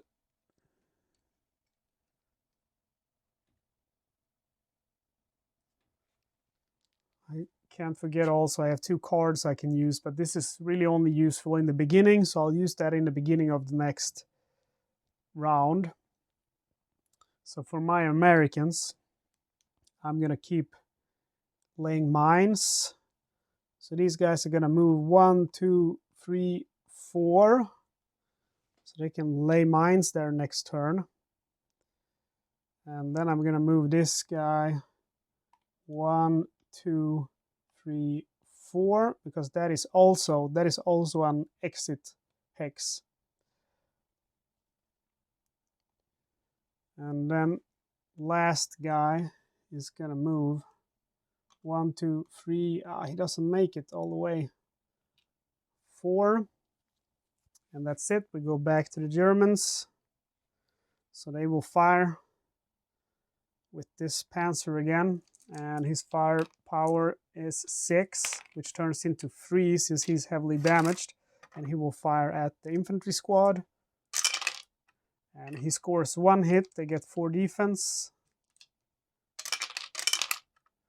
And they defend with 1 6. So then we will start killing stuff here.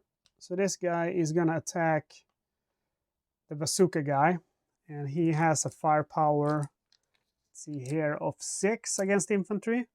So now I will use my take cover card to give him +2 defense.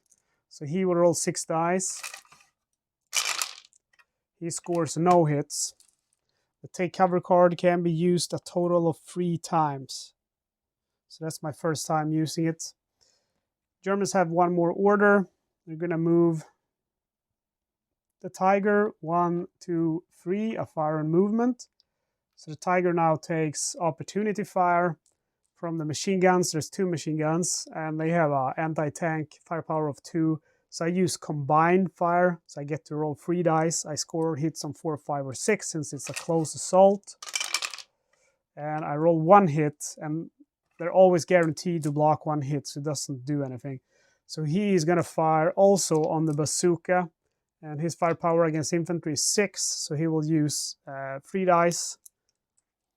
Or actually, he will use a suppressive attack against this machine gun squad here, so 3 dice. And he rolls a 5 and a 6. They get 1 defense, and they don't defend, so that unit, pardon me, that unit is now pinned and fatigued. And that's the last action for this time. We go to the Americans. So I am going to attack with this infantry squad, the Panzer 4. I get 4 dice, hit on 4, 5, or 6. I miss. I will see here, I have these squads left too I can give orders to. So I'll give an order to this squad. He will attack that half track. He will get 2 dice plus 3 for his bazooka for a total of 5. Hit on 4, 5, or 6. And he hits with 2 dice. It has 1 armor. It rolls 1 block, so it's lightly damaged. And then last order. Do I have anyone left here? Yeah, he's going to attack Peiper. Or maybe I should actually move him because there's not going to be any more targets. So he moves 1, 2, do a fire and movement. So he has a total of 3 anti-tank plus 3 for the bazooka. That's 6. It's half, which is 3 then. So he rolls 3 attack dice, hit on 4, 5, or 6 against that half track. And he gets 2 hits. And the half track gets 1 defense. It's no defense, but 2 hits is the same as 1, just lightly damaged. Okay, and then we go back to the Germans, so they're going to start moving in that village now. So first we move in this half track. It moves 1, 2. It's going to do a fire and movement. He takes opportunity fire from that 1 machine gun that's still an opportunity fire. And that's going to be 2 dice. I always forget how many. No hits. And then he fires back. His fire power is 4 against infantry, so he gets 2 back. And he's going to use that on the he'll use that on that machine gun suppressive fire. And he rolls a 6. The machine gun has 1 defense. And he rolls a 1, so that machine gun is now pinned and also fatigued. So many markers here now. And that's his first action. He moves in with 2 trucks. And then it is up to me to do 3 actions. So for those 3 actions, I'm going to move out 3 of my half tracks from this exit point. So that is going to give me 3 VP. So I go from 14 to 17. I'm just going to calculate my VP now. I exited with 4 of my trucks, so that's 8 VP. I exited with 3 half tracks, that's 3 more VP, that's 9 VP. So I moved the wrong marker. See here, I moved it 3, 1, 2, 3, right? I'm going to have to stop my recording and see it. No, I messed it up. I should have, I believe, I should have 13 or 14 VP. Let me calculate again. So I moved out 4 of my trucks. That's what happens when you touch the wrong counter. 4 of my trucks, which is going to be 8 VP. I destroyed 1 Panzer, so that's 9 VP. I damaged, heavily damaged 2, so that's 11 VP. And then I moved out 3 half tracks. So yeah, 14. So it should be 14. And the round, I'm gonna check on my recording just to make sure. I am pretty certain that this should be round 5. Let me pause and check. Yeah, so I checked and we're actually in round 4. So I'll put that up here. Okay, so where were we? Yeah, I ordered my 3 half tracks out, so it's back to the Germans. So they're gonna take this opportunity to move in all their infantry.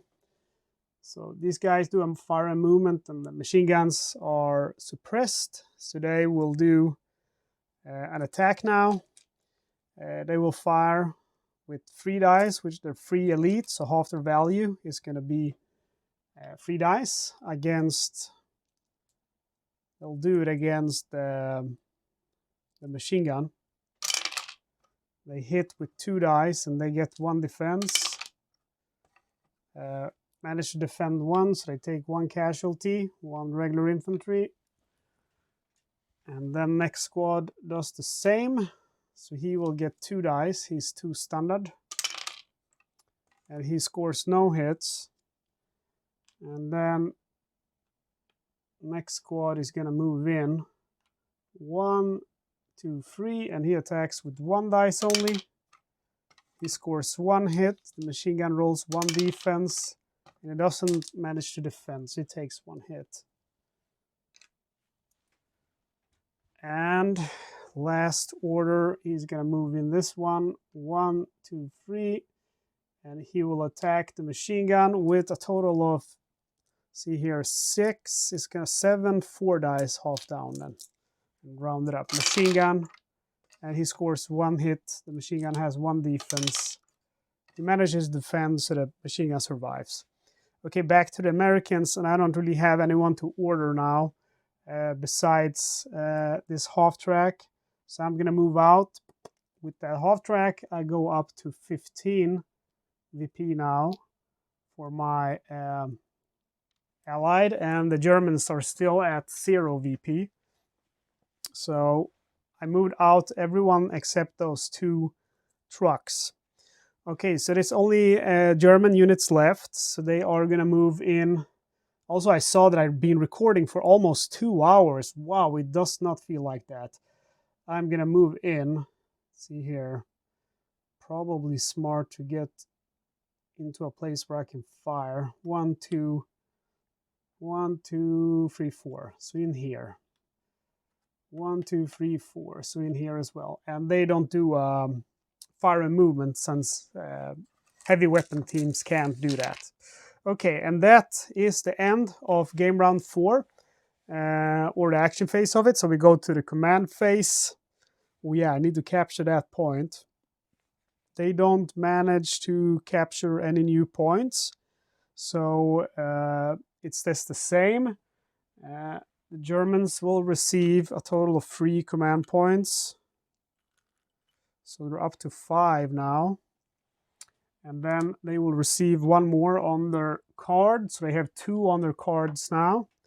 And the American still receives, let's see here, 6,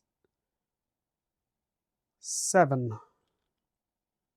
That's pretty good. He has, on the board, he has already 7. So he has 14 in total command points now. I don't think I ever had that much command points. So spend command, the Americans start since they have the initiative. And they're going to buy take down the beast, place in your play area. When combining fire against a heavy vehicle, you may discard this card to gain 3 additional firepower. And it's going to be free for me. And the Germans, they already own all cards. I think they already, or they didn't purchase these cards. So we have Surprise Assault for 1, and then Major Offensive that's available to purchase. So I buy the Surprise Assault for 1 point. And they have 6 command points. They will put 1 on their card to make sure that the Germans can't gain the initiative, even if they put all of their points in it. So we are done. Initiative stays with the Americans. We draw strategy cards. The American draw another mobile or morale deck card. Oh yeah, I have vehicle parts. Choose one of your vehicles, remove a lightly damaged token from it, or flip a heavily damaged token on the lightly damaged side. So that's 3 command points. I have 2 of the cards doing this price reduction, so it's only 1 command. So of course I get that card. So I am gonna see, this one is heavily damaged, so he now goes to lightly damaged. So the supply, yeah, this was the card, so it goes out of the game. Okay, and then I draw the card, Rally Cry. Place in your play area. As an activation, you may place an activation token on this card to remove 1 pinned or disrupted token from one of your squads. This card is when the 3rd activation token is placed on. So it's an okay card, not really what I need. So, you know, these guys are pinned. They could still have acted, because remember, I have the desperate defenders. So any squad who's pinned or disrupted may still attack at half firepower, but they were fatigued since they were in operational fire. So that's all the stuff that we buy. The Germans draw a command deck card. Critical objective, place in your play area. Once per action turn, you may place an activation token on this card to give your active unit 2 additional movement points. I'm telling you guys, these cards are really good for the Germans. They're going to buy that the next command phase. Okay, so now we're done with that. We go to remove all tokens, and boy, are there tokens to remove. Quite a lot of them.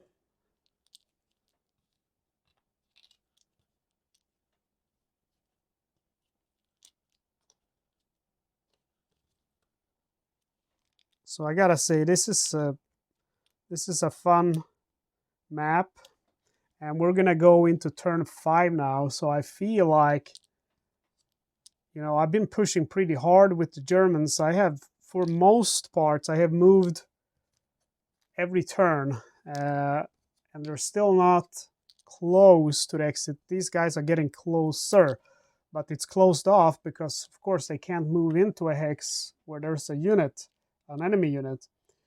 So it's going to be really interesting to see how this plays out. These suppressed units, of course, suppression goes away. And do we have all of the markers gone?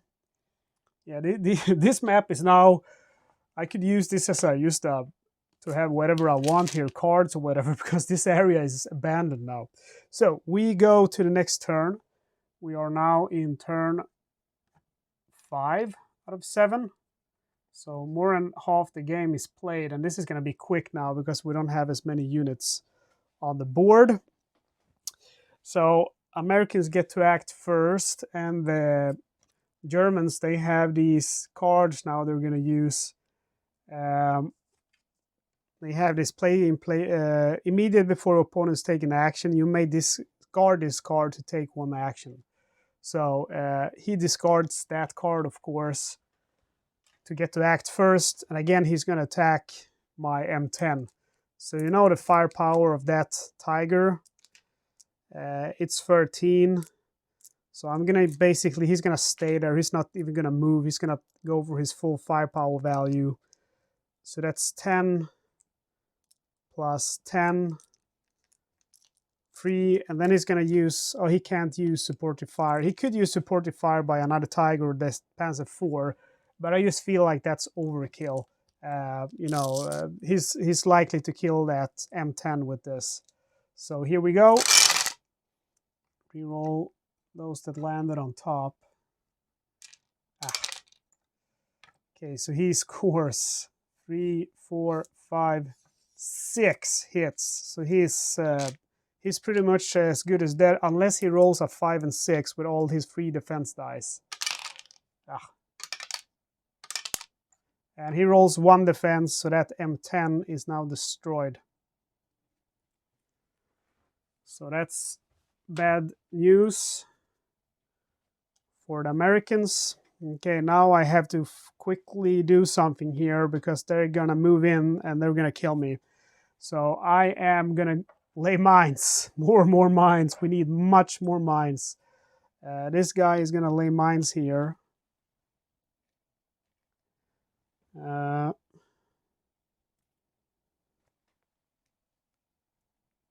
then this guy is gonna lay mines here. I could actually have used the take cover here. I figured it was maybe only for infantry, but when I read it, it says place once per turn. When one of your fresh unit is attacked, you may place an activation token on this card to give that 2 additional cover.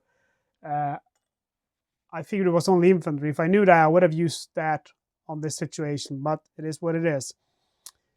I'm going to go ahead and attack now with this. I will fire at this tiger, and I will get to fire with 10 dice.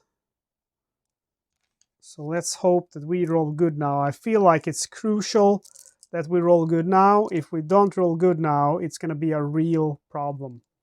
So we roll 10 dice. There is no supportive fire I can use. Oh, I can use take down a beast. You may discard this card to gain 3 additional firepower. So that's 13. One wording of the card is a little bit strange to me. It says that when combining fire against a heavy vehicle, so it doesn't say when attacking, so that kind of makes me feel like I have to combine fire. So maybe I'll not play it now then, because I'd feel like cheating. Okay, so let's say I don't use that now. I can use it later. I don't have anyone within line of sight who can also attack that tiger. So that's a shame. But okay, 10 dice and we know that we haven't cheated. And we only score 2 hits, unfortunately. That tiger has a defense of 6. And it does roll 2 defenses, and that's enough to block. So unfortunately, that's a fail. Crap. Okay, I will activate the Germans now. And I will activate this tiger, who will use supportive fire of the Panzer IV to target that M10. So he is going to roll with 13 plus 5, 18 dice. So that's 5, 10, 13, 18, hit on 5 or 6. And take a note here that I cannot use that take cover card because it's only on fresh units. So we have 2, 3, 4, 5, 6 hits. So unless I roll really good on the defense now, he's dead. I rolled 2 blocks, so it's 4 hits, and 4 hits means he's destroyed.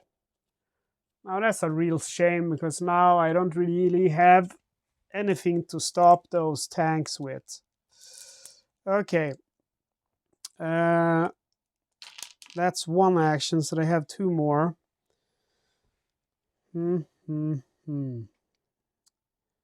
I will move with this one. 1, 2, maybe do a fire and movement so I can capture this point, and then I can fire at this squad. So he will fire with 3 dice. Since it's a fire and movement, hit on 4, 5, or 6. And he scores 1 hit. They have 4 defense, and they manage to defend.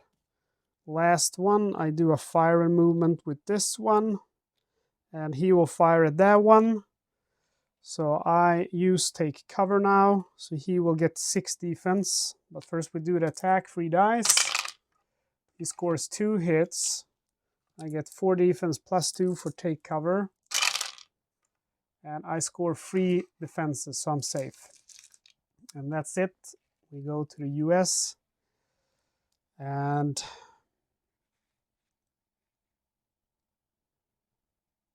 I am going to move this engineer over here.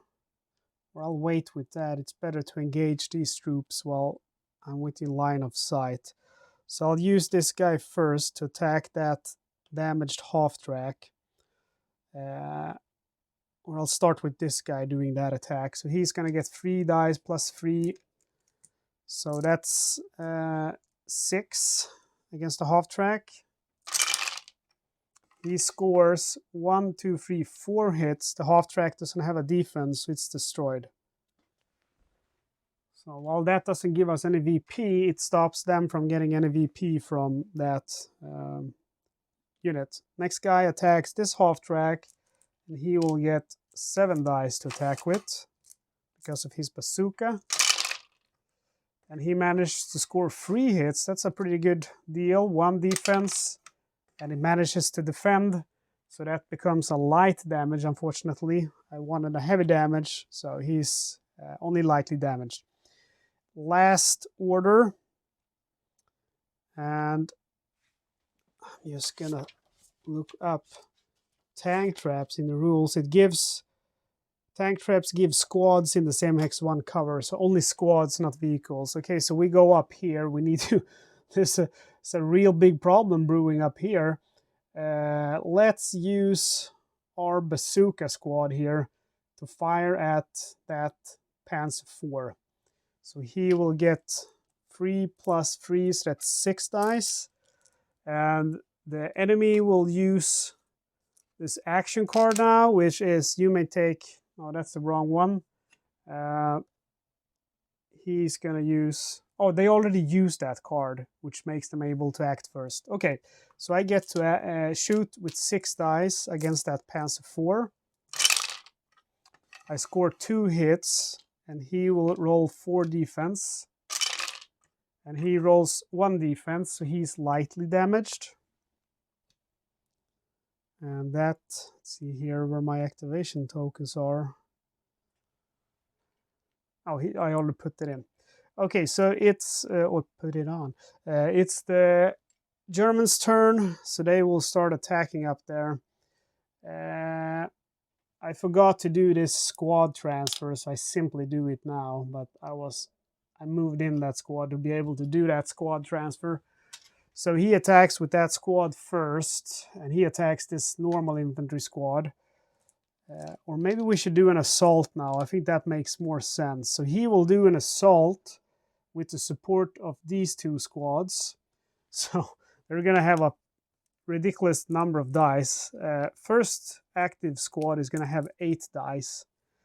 Next, let's see here where my activation token... I've already put it. So next squad is going to have 6, 7, which turns into 4 when it's half and rounded up. And next squad is going to have 4, which turns into 2. So whatever this is what we're going to roll with. And we are attacking this hex. So we roll 1. And I'm going to use take cover. 1, 2, 4. I'll save take cover. We roll 5 dice. 4 successive attacks. And they will roll a total of 1 defense for a rough hex, and they fail.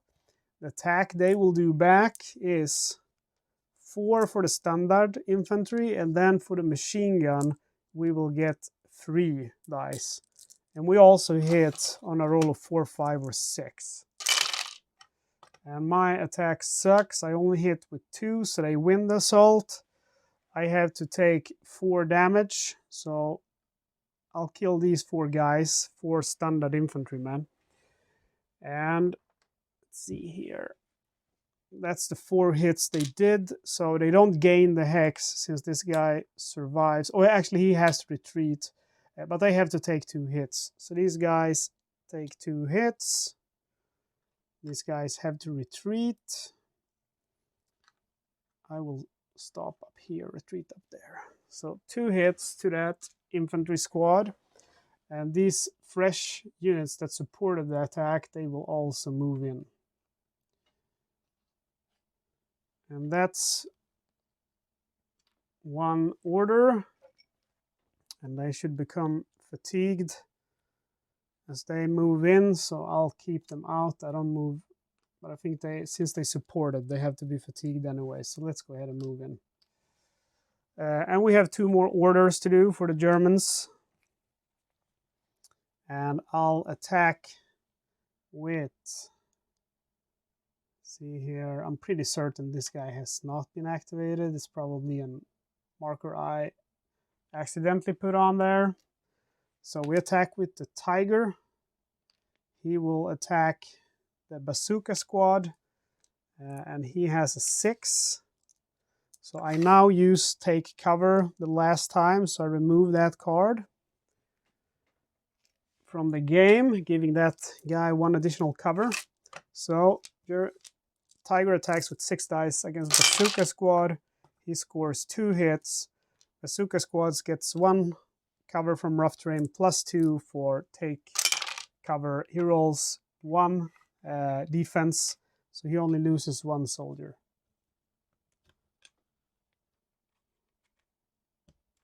There we go.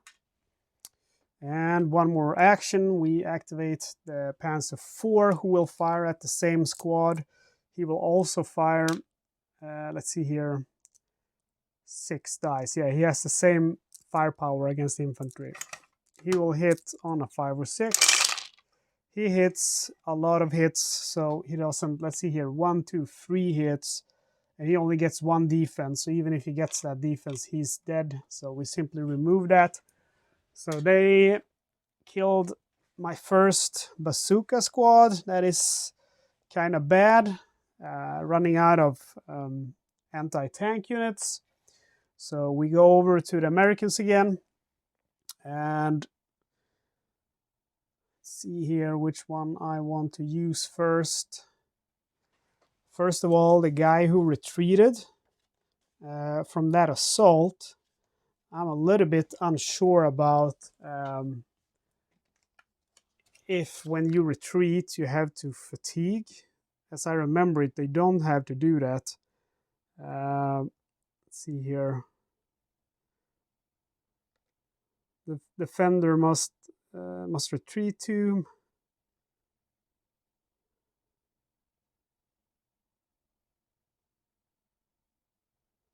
No, it's not fatigued. Only a fresh unit okay, any fresh unit or unit in opportunity fire mode that is forced to retreat becomes fatigued. So I remembered that something was going on. So this guy is now fatigued, so he can't act. So we'll use those guys that we have up there. So I will use this one and do an attack against the Panzer IV. So he will fire with 4 dice. Or actually, maybe the machine gun is... he's the same. So he will use 4 dice, and then he will use fire support of the other squad, and we use now take down the beast. So the take down the beast gives us 3 additional dice. So we have 4 dice from him, 2 supportive dice from the machine gun, and 2 standard infantry, and then 3 more dice from take down the beast card. So let's hope we can roll good here. We will hit on a 4, 5, or 6. Oh, beautiful. Look at that.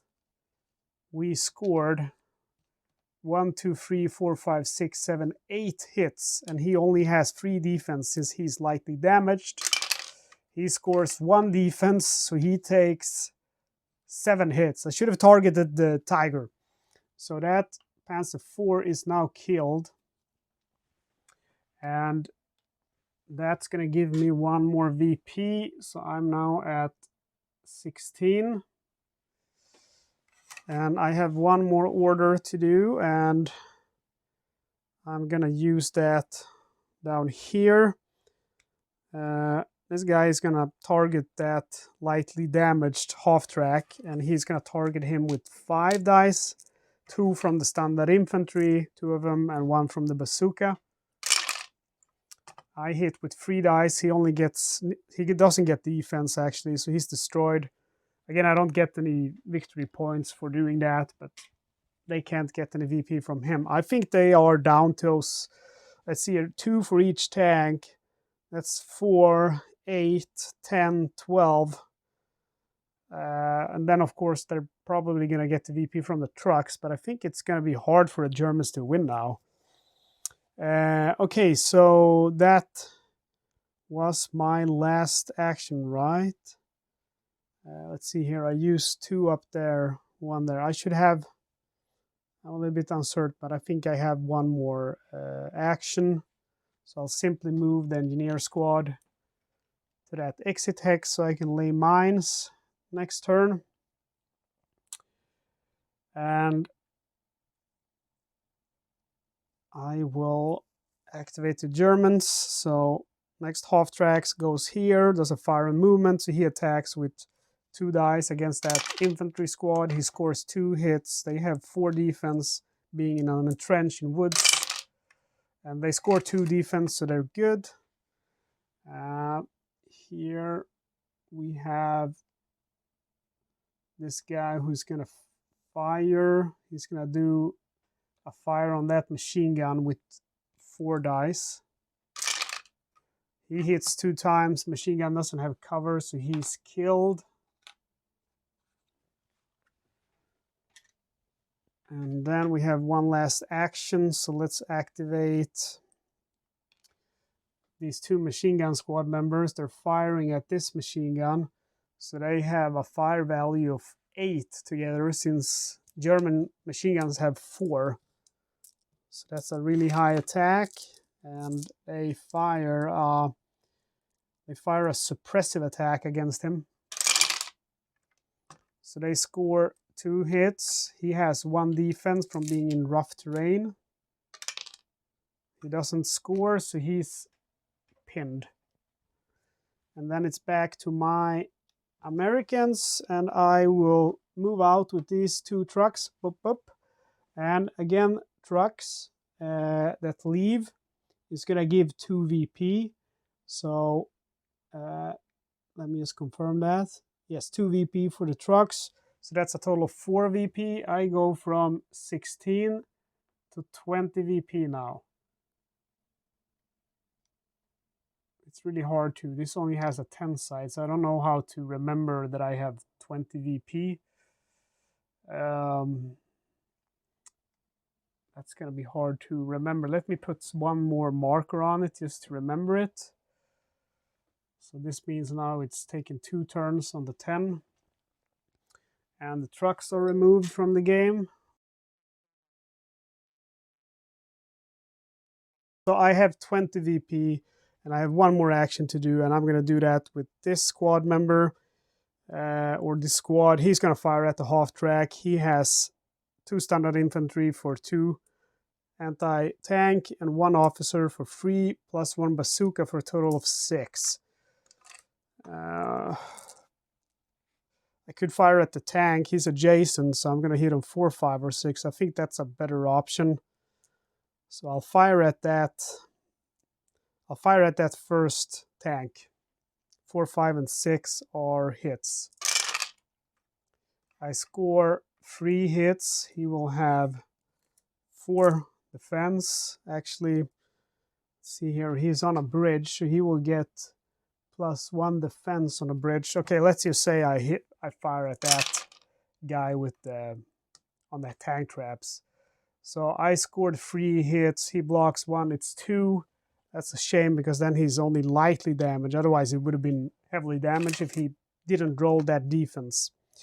And that's the last American then that can act. So now I'll just do my last turns with Germans. I'm pretty sure this guy has activated that. I just forgotten to put a token on him. This guy can activate, so he's gonna run away. 1, 2, and then he's gonna fire on the engineers with 2. He hits with 2, so he has no cover. So the engineers take 2 hits. And then, see here, we have this guy who can fire here. He can fire with 3 dice. He does not hit with anything. And then up here we have this squad left. So he will fire at the machine gun, also suppressive fire, and he has 1 machine gun squad and 2 regular for a total of 5. So yeah, suppressive. He will do a normal attack since they have the desperate defenders. And they hit with 1, they get 1 defense. They fail to defend, so we remove 1 token.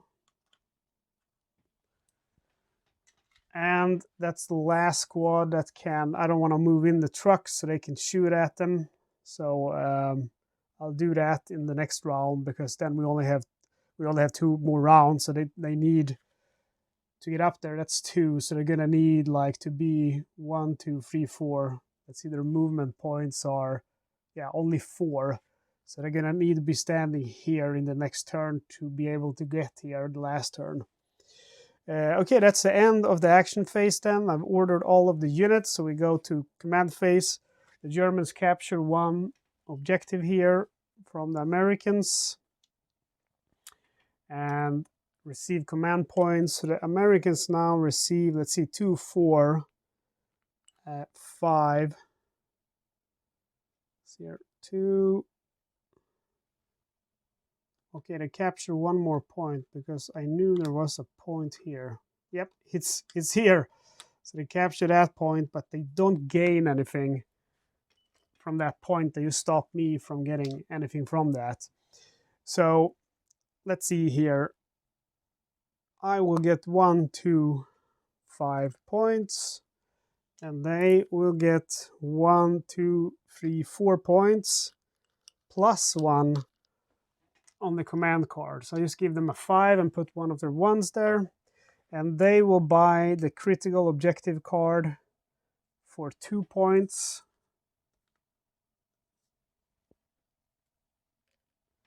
And I will buy, let's see here, I have Rally Cry for 2 points. That's going to be free for me, so I just buy that. And they have a total of 9 command points. I have 7 on my card, so I simply put 3 more command points there so they can't gain the initiative. So we're done. Initiative stays with the American. We go to the status phase, draw strategy cards, draw from the morale deck. I draw preparations, immediately end your turn, or remove an opportunity fire token from one of your units. I get to draw 1 more. Desperation, place in your play area. As an action, you may place an activation token on this card and choose 1 of your fatigued units and flip its activation token to the opportunity fire side. Not a very good card, but yeah.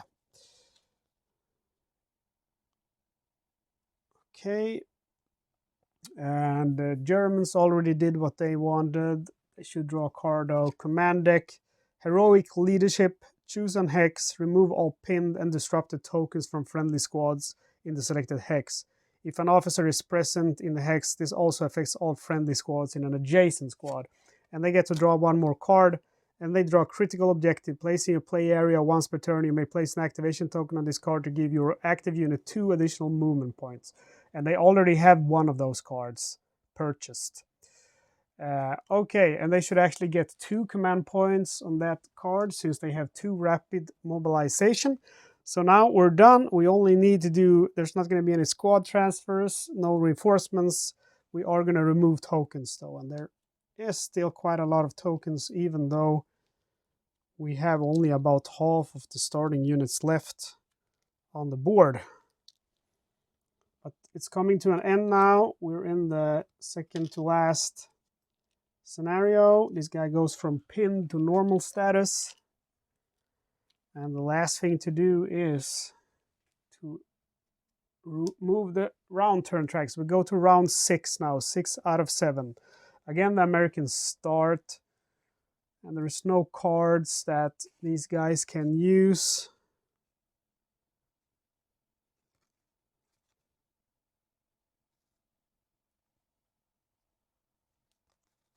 It's going to be the major offensive. That's going to be a good card to use once it's their turn. They're going to buy that. So let's start with the Americans. I am moving this engineer over here. And this guy, I am moving over here. Guess he's gonna die. And this guy is gonna lay a mine. almost gonna say lay an egg, but he's gonna lay mines. So we fatigue them all. And then it's the Germans' turn. So now they will use that card, Major Offensive, first of all. That's 2 command points. You may take up to 4 additional actions during this action turn. And then they use Critical Objective. Place in your play area once per action, once per action turn. You may place an activation token on this card to give your active unit 2 additional movement points. Discard, maybe I'll save that until there's actually an opening, because now there's too much stuff that I can't actually escape. So I'll save that card, but I use the Major Offensive. So you may take up to 4 additional actions during this action turn. So that's going to cost me 2 activations. So I will give a 5 and take 3 back. If I can find one. And my dog he wants pets now. I gotta pet him. He has a big cancer tumor in his knee. So I'm going for surgery in 4 days. So I should pay attention to him now, just in case it doesn't go well. So anyway, first we use an action to activate this card. So it's always an action to activate these cards. And sometimes I forget that, as you have noticed. But yeah, so that's our first action. So it gives us 4 additional actions. So our total actions for this turn is going to be 6 actions. So I just place 6 of these tokens here to remember how many units I can use. So first I'm going to fire with the half track. I'm going to try to kill these engineers so they can't put more mines up. So that's going to be 4 dice. And lucky me, I miss. I'll attack with the Panzer 4. He will roll 6 dice. And he rolls 3 hits, so he's dead, unfortunately. Now if they can get the last, guy there, they have an opening to move out. So they're going to activate the Tiger. He's also going to fire 6 dice. And let's pray now that he does not hit. Christ on a stick. Can you look at that? The Germans have rolled bad in every game I've played, except when I feel like I'm playing against them, like now I'm the American. Well, they roll all hits on those 6 dice, so those engineers are dead. So they're going to be able to move in next round. They're just going to take, that shortcut. Okay, that's a big problem. They have 3 more actions. They're going to move this tank. So now they're going to activate that card, Critical Objective. So they put an action marker on it. So that is going to be 2 additional movement points. So we move this tank. 1, 2, 3, 4, 5, 6, and that's his movement value. 7, 8. So he doesn't quite make it all the way, but he's ready to move out next turn. And then we do the same with next tank. 1, 2, 3, 4, 5, 6, 7. He only has a 7 in movement value because of his light damage. And then they've used up this Critical Objective card, so we simply remove it. And still have 2 units to activate here. So this Tiger should not have been activated. His should be clear, so I move with him. 1, 2, 3, 4, 5. And should have 1 more unit to activate now. So we'll do this half track 1. And the card has been spent and used. So let me see that I ordered enough units here. 1, 2, 3, 4, 5, 6, 7. Maybe I ordered 1 too much. Yeah, I think I ordered 1 too much. This guy goes back. Okay, and then it goes back to the Americans. And I think, see here, I can stop this half track. I don't get any VP from destroying these. So I kind of have to decide what to do now. There's only this round and one more round. Maybe I can move up. Is there any way I can reach those trucks and destroy them? I don't think so. But I really want to destroy those trucks, because that's going to be 6 VP extra for the Germans. So let me see if there's any way I can do that. Firing at him is kind of nonsense, because he's going to move into the tank trap. Next turn, he's only going to be able to move here. So this guy we can count away now. He's not going to make them score any VP. Okay, so we actually have 4 movement points. So I can do 1, 2, 3. We have 3 movement points if we do a fire and movement. And from here, I can spot those trucks and I can fire at them. So I have a 4 plus 3, that's 7. So that turns into 4. So I fire at that first truck with a 4. I only needed 1 hit, and I didn't manage to score a single hit. 1, let's see here, this guy, 1, 2, 3. He does the same thing. He gets 3 dice. And he hits. So that truck is dead, because trucks do not receive... Oh, wait. No, it's not. It's lightly damaged. And it's fragile, so 1 more hit would kill it now, since fragile units die when they're, instead of becoming heavily damaged. Okay, that's very bad. 1, 2, 3. I have 1 last chance. 5 dice, it's going to turn into 3. If I hit, he's destroyed. Come on, come on. Yes, 2 hits. This guy is destroyed. So that's going to make it really tough now for the Germans to win this. Okay, so that was a successful attack. The Germans should have put their machine gun up here in opportunity fire. Let's go back to the Germans. They are going to act with 3 of their units. And I dropped my marker. Okay, so these are all used. Let's just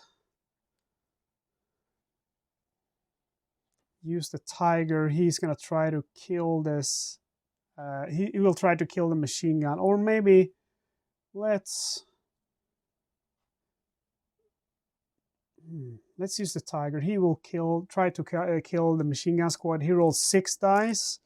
And he will use supportive fire from the half track, giving him a total of 8 dice.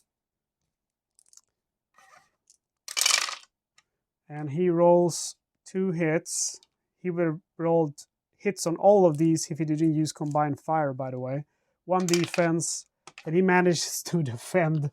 So that's only 1 hit. Okay, that was a bad move for the Germans. They should not have used combined fire. We move on, and they have more units to order, so they will do an assault, and the lead element is going to be this squad.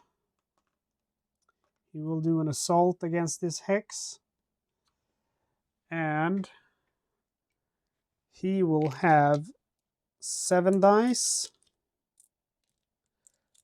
plus support from this, so that is 2, plus support from this, so that's another 2. So we go ahead and roll.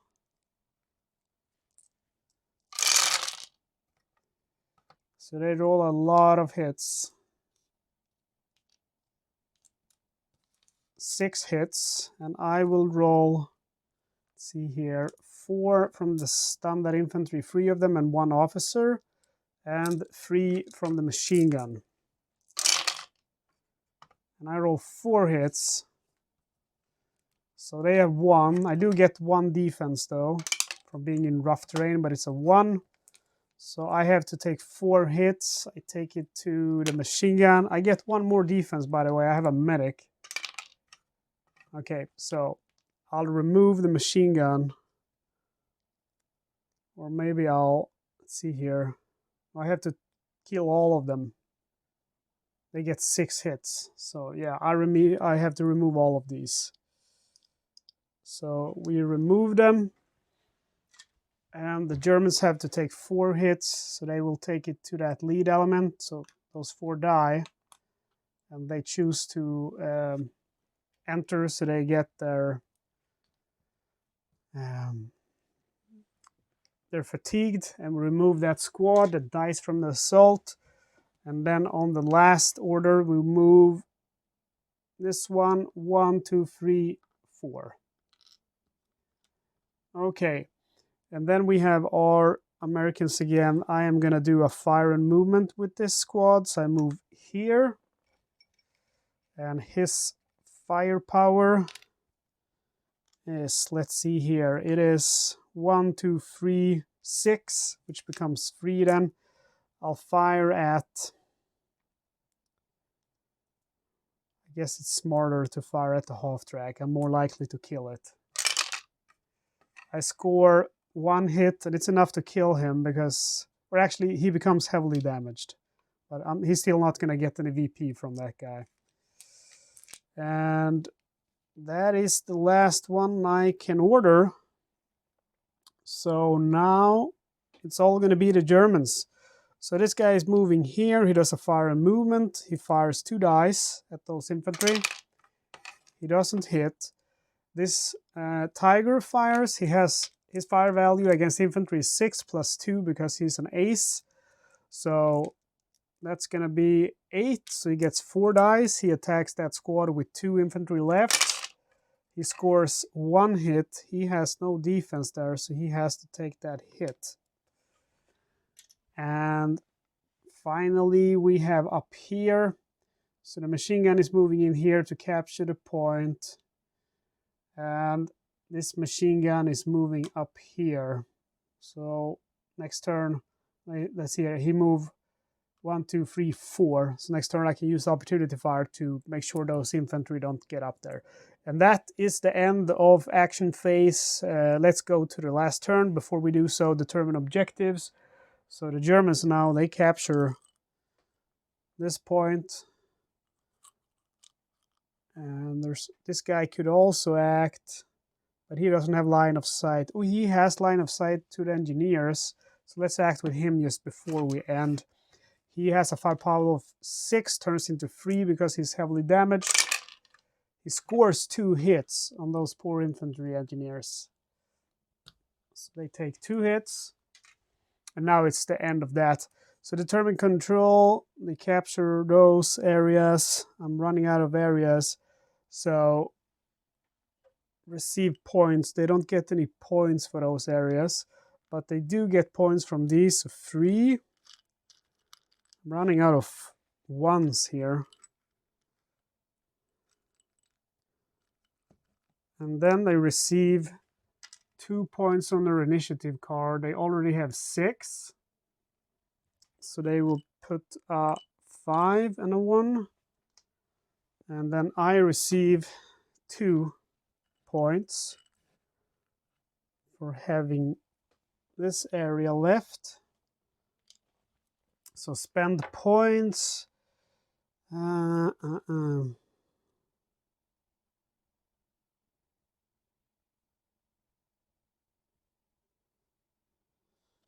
buy desperation, I guess,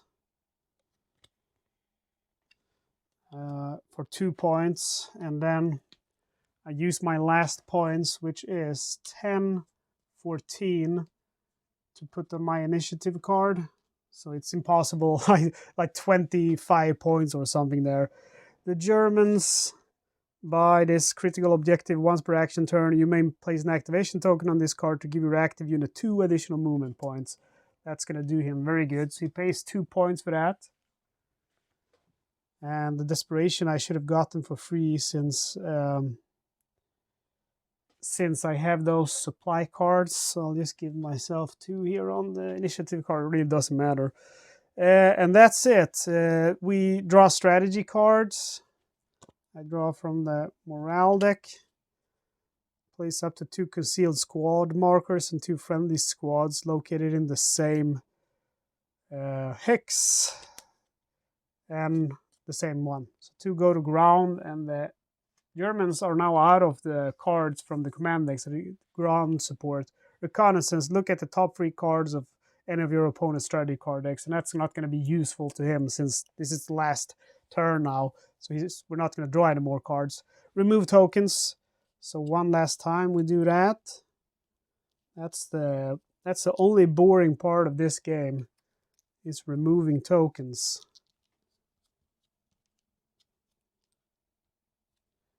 So that should be all tokens gone. So that's all of that. Advanced round marker. We now go to round 7, which is the last round. Okay, so let's see. Is there anything the Germans can use here? No, nothing is going to be helpful to them unless they have a pinned squad. And for the Americans, not really either. Okay, so I start with the Americans. They get 3 orders, and there's not really too much they can do here. They will... I guess all of these guys have line of sight to that tiger.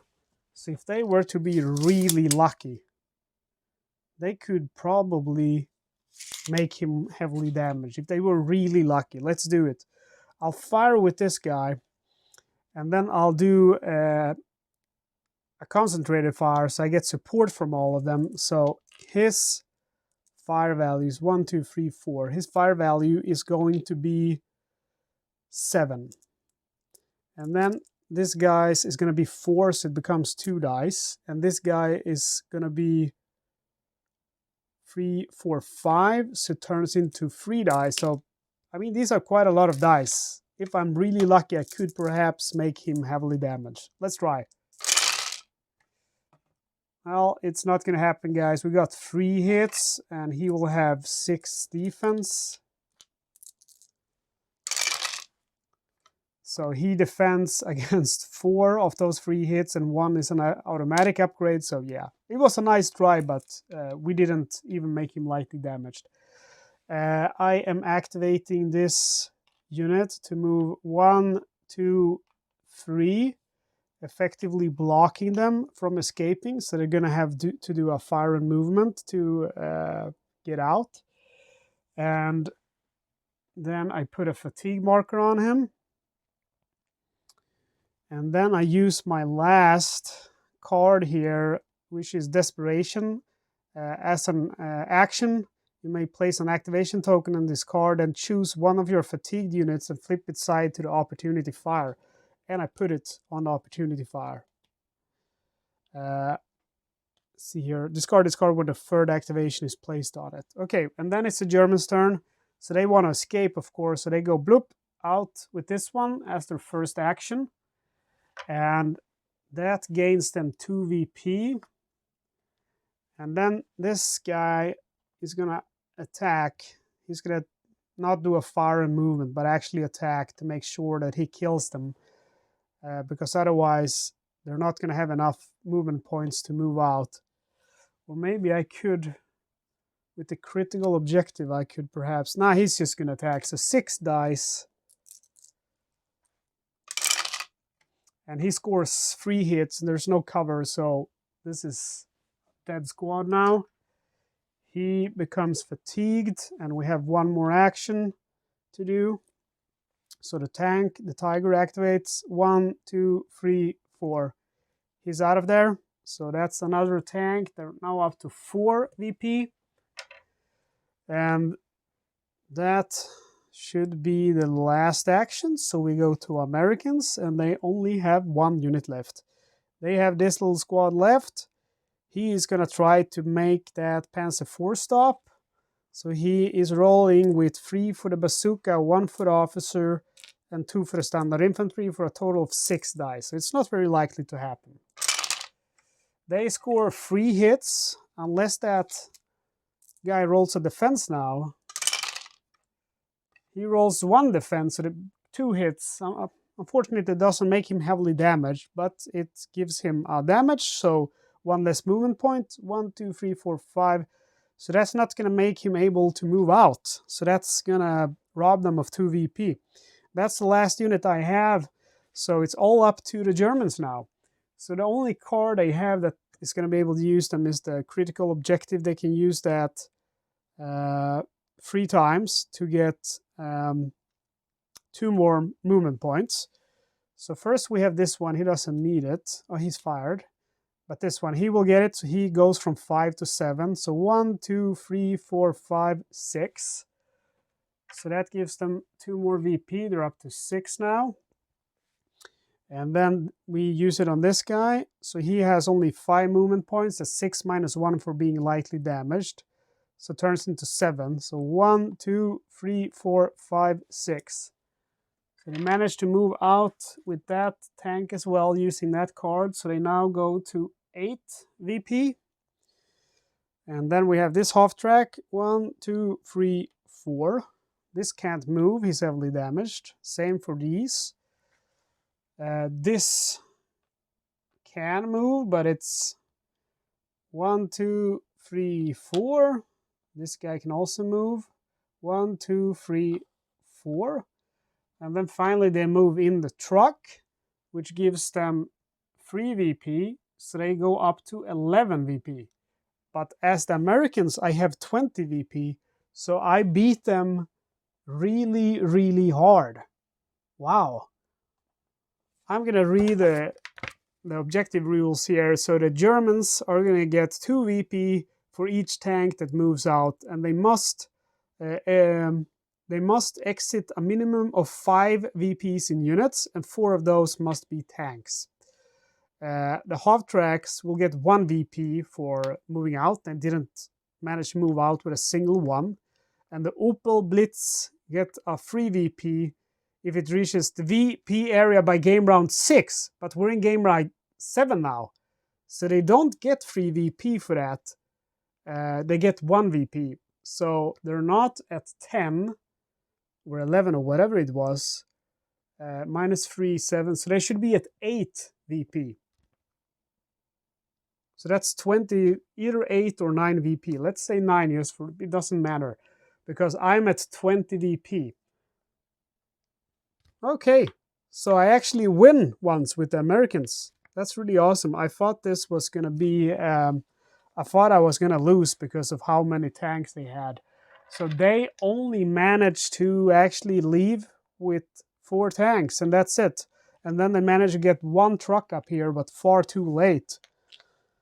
So they didn't lose a lot. They lost 1 tank. So they lost 3 tanks actually. No, 2 tanks. I can see 2 tanks in the pile of dead units here. 2 Panzer IVs, 2 half tracks, and 3 half tracks and 1 truck. But I managed to disable 1, 2, 3 of them, and then I managed to keep 4 of them occupied, so those couldn't escape. So I guess in the end that was enough. And really that minefield tactic was nasty, because that, I mean, what the hell can they do? What the hell can they do? It's just, you know, you roll into that, you have to stop. So, you know, say that I would have moved in with the Tiger, I have to stop. I have to roll 4 dice. 4, 5, 6 is a hit. That's 2 hits, and he doesn't get any defense. So that's lightly damaged. He moves in, he has to stop again. He rolls 2 hits, so he's heavily damaged now. So he would be, you know, immobile and block for other people to move in there. And let's see, he moves to the last one. And this time he gets 2 hits again. So, you know, even if he could move being heavily damaged, he would be destroyed. So, yeah, that minefield tactic was, I think that was pretty good. I was a little bit unsure if I should have used that bazooka on a bazooka or an engineer. I did engineer first and second guy bazooka. But I even think that maybe 2 engineers would be the best. because it's actually not the damage that is the worst part, it's the fact that they have to stop, because that robs them of a turn. And it's kind of, you're kind of short on time here. You can't waste your time, because then happens what you saw happen to these guys, who never made it. They didn't even make it close because they were, busy trying to clear this fuel dump for the trucks. And I did a good job with the infantry. I kept them occupied so that the fuel trucks couldn't get there. One got killed by these guys, and the last one was too late, so he didn't get free VP. He only got one. So I think that US plan worked out. And then, of course, maybe I played the German troops like a jackass. I won't say I didn't. I don't know. Again, when I play like this, it's just for fun. I used to act on instinct. I don't sit and weigh my decisions for many, many hours. Okay, guys, I really hope that you enjoyed this video as much as I enjoyed playing it. We are going to keep playing. And guess what, guys? We only have 3 more scenarios. We have Siegfried Assault. So that's another really big map. I like this map size. It's pretty good. But to be honest, it's not the most fun to record, because it feels like you lose a lot of details up there. Please let me know. Can you see the battle properly? Or are there stuff that you can't really see?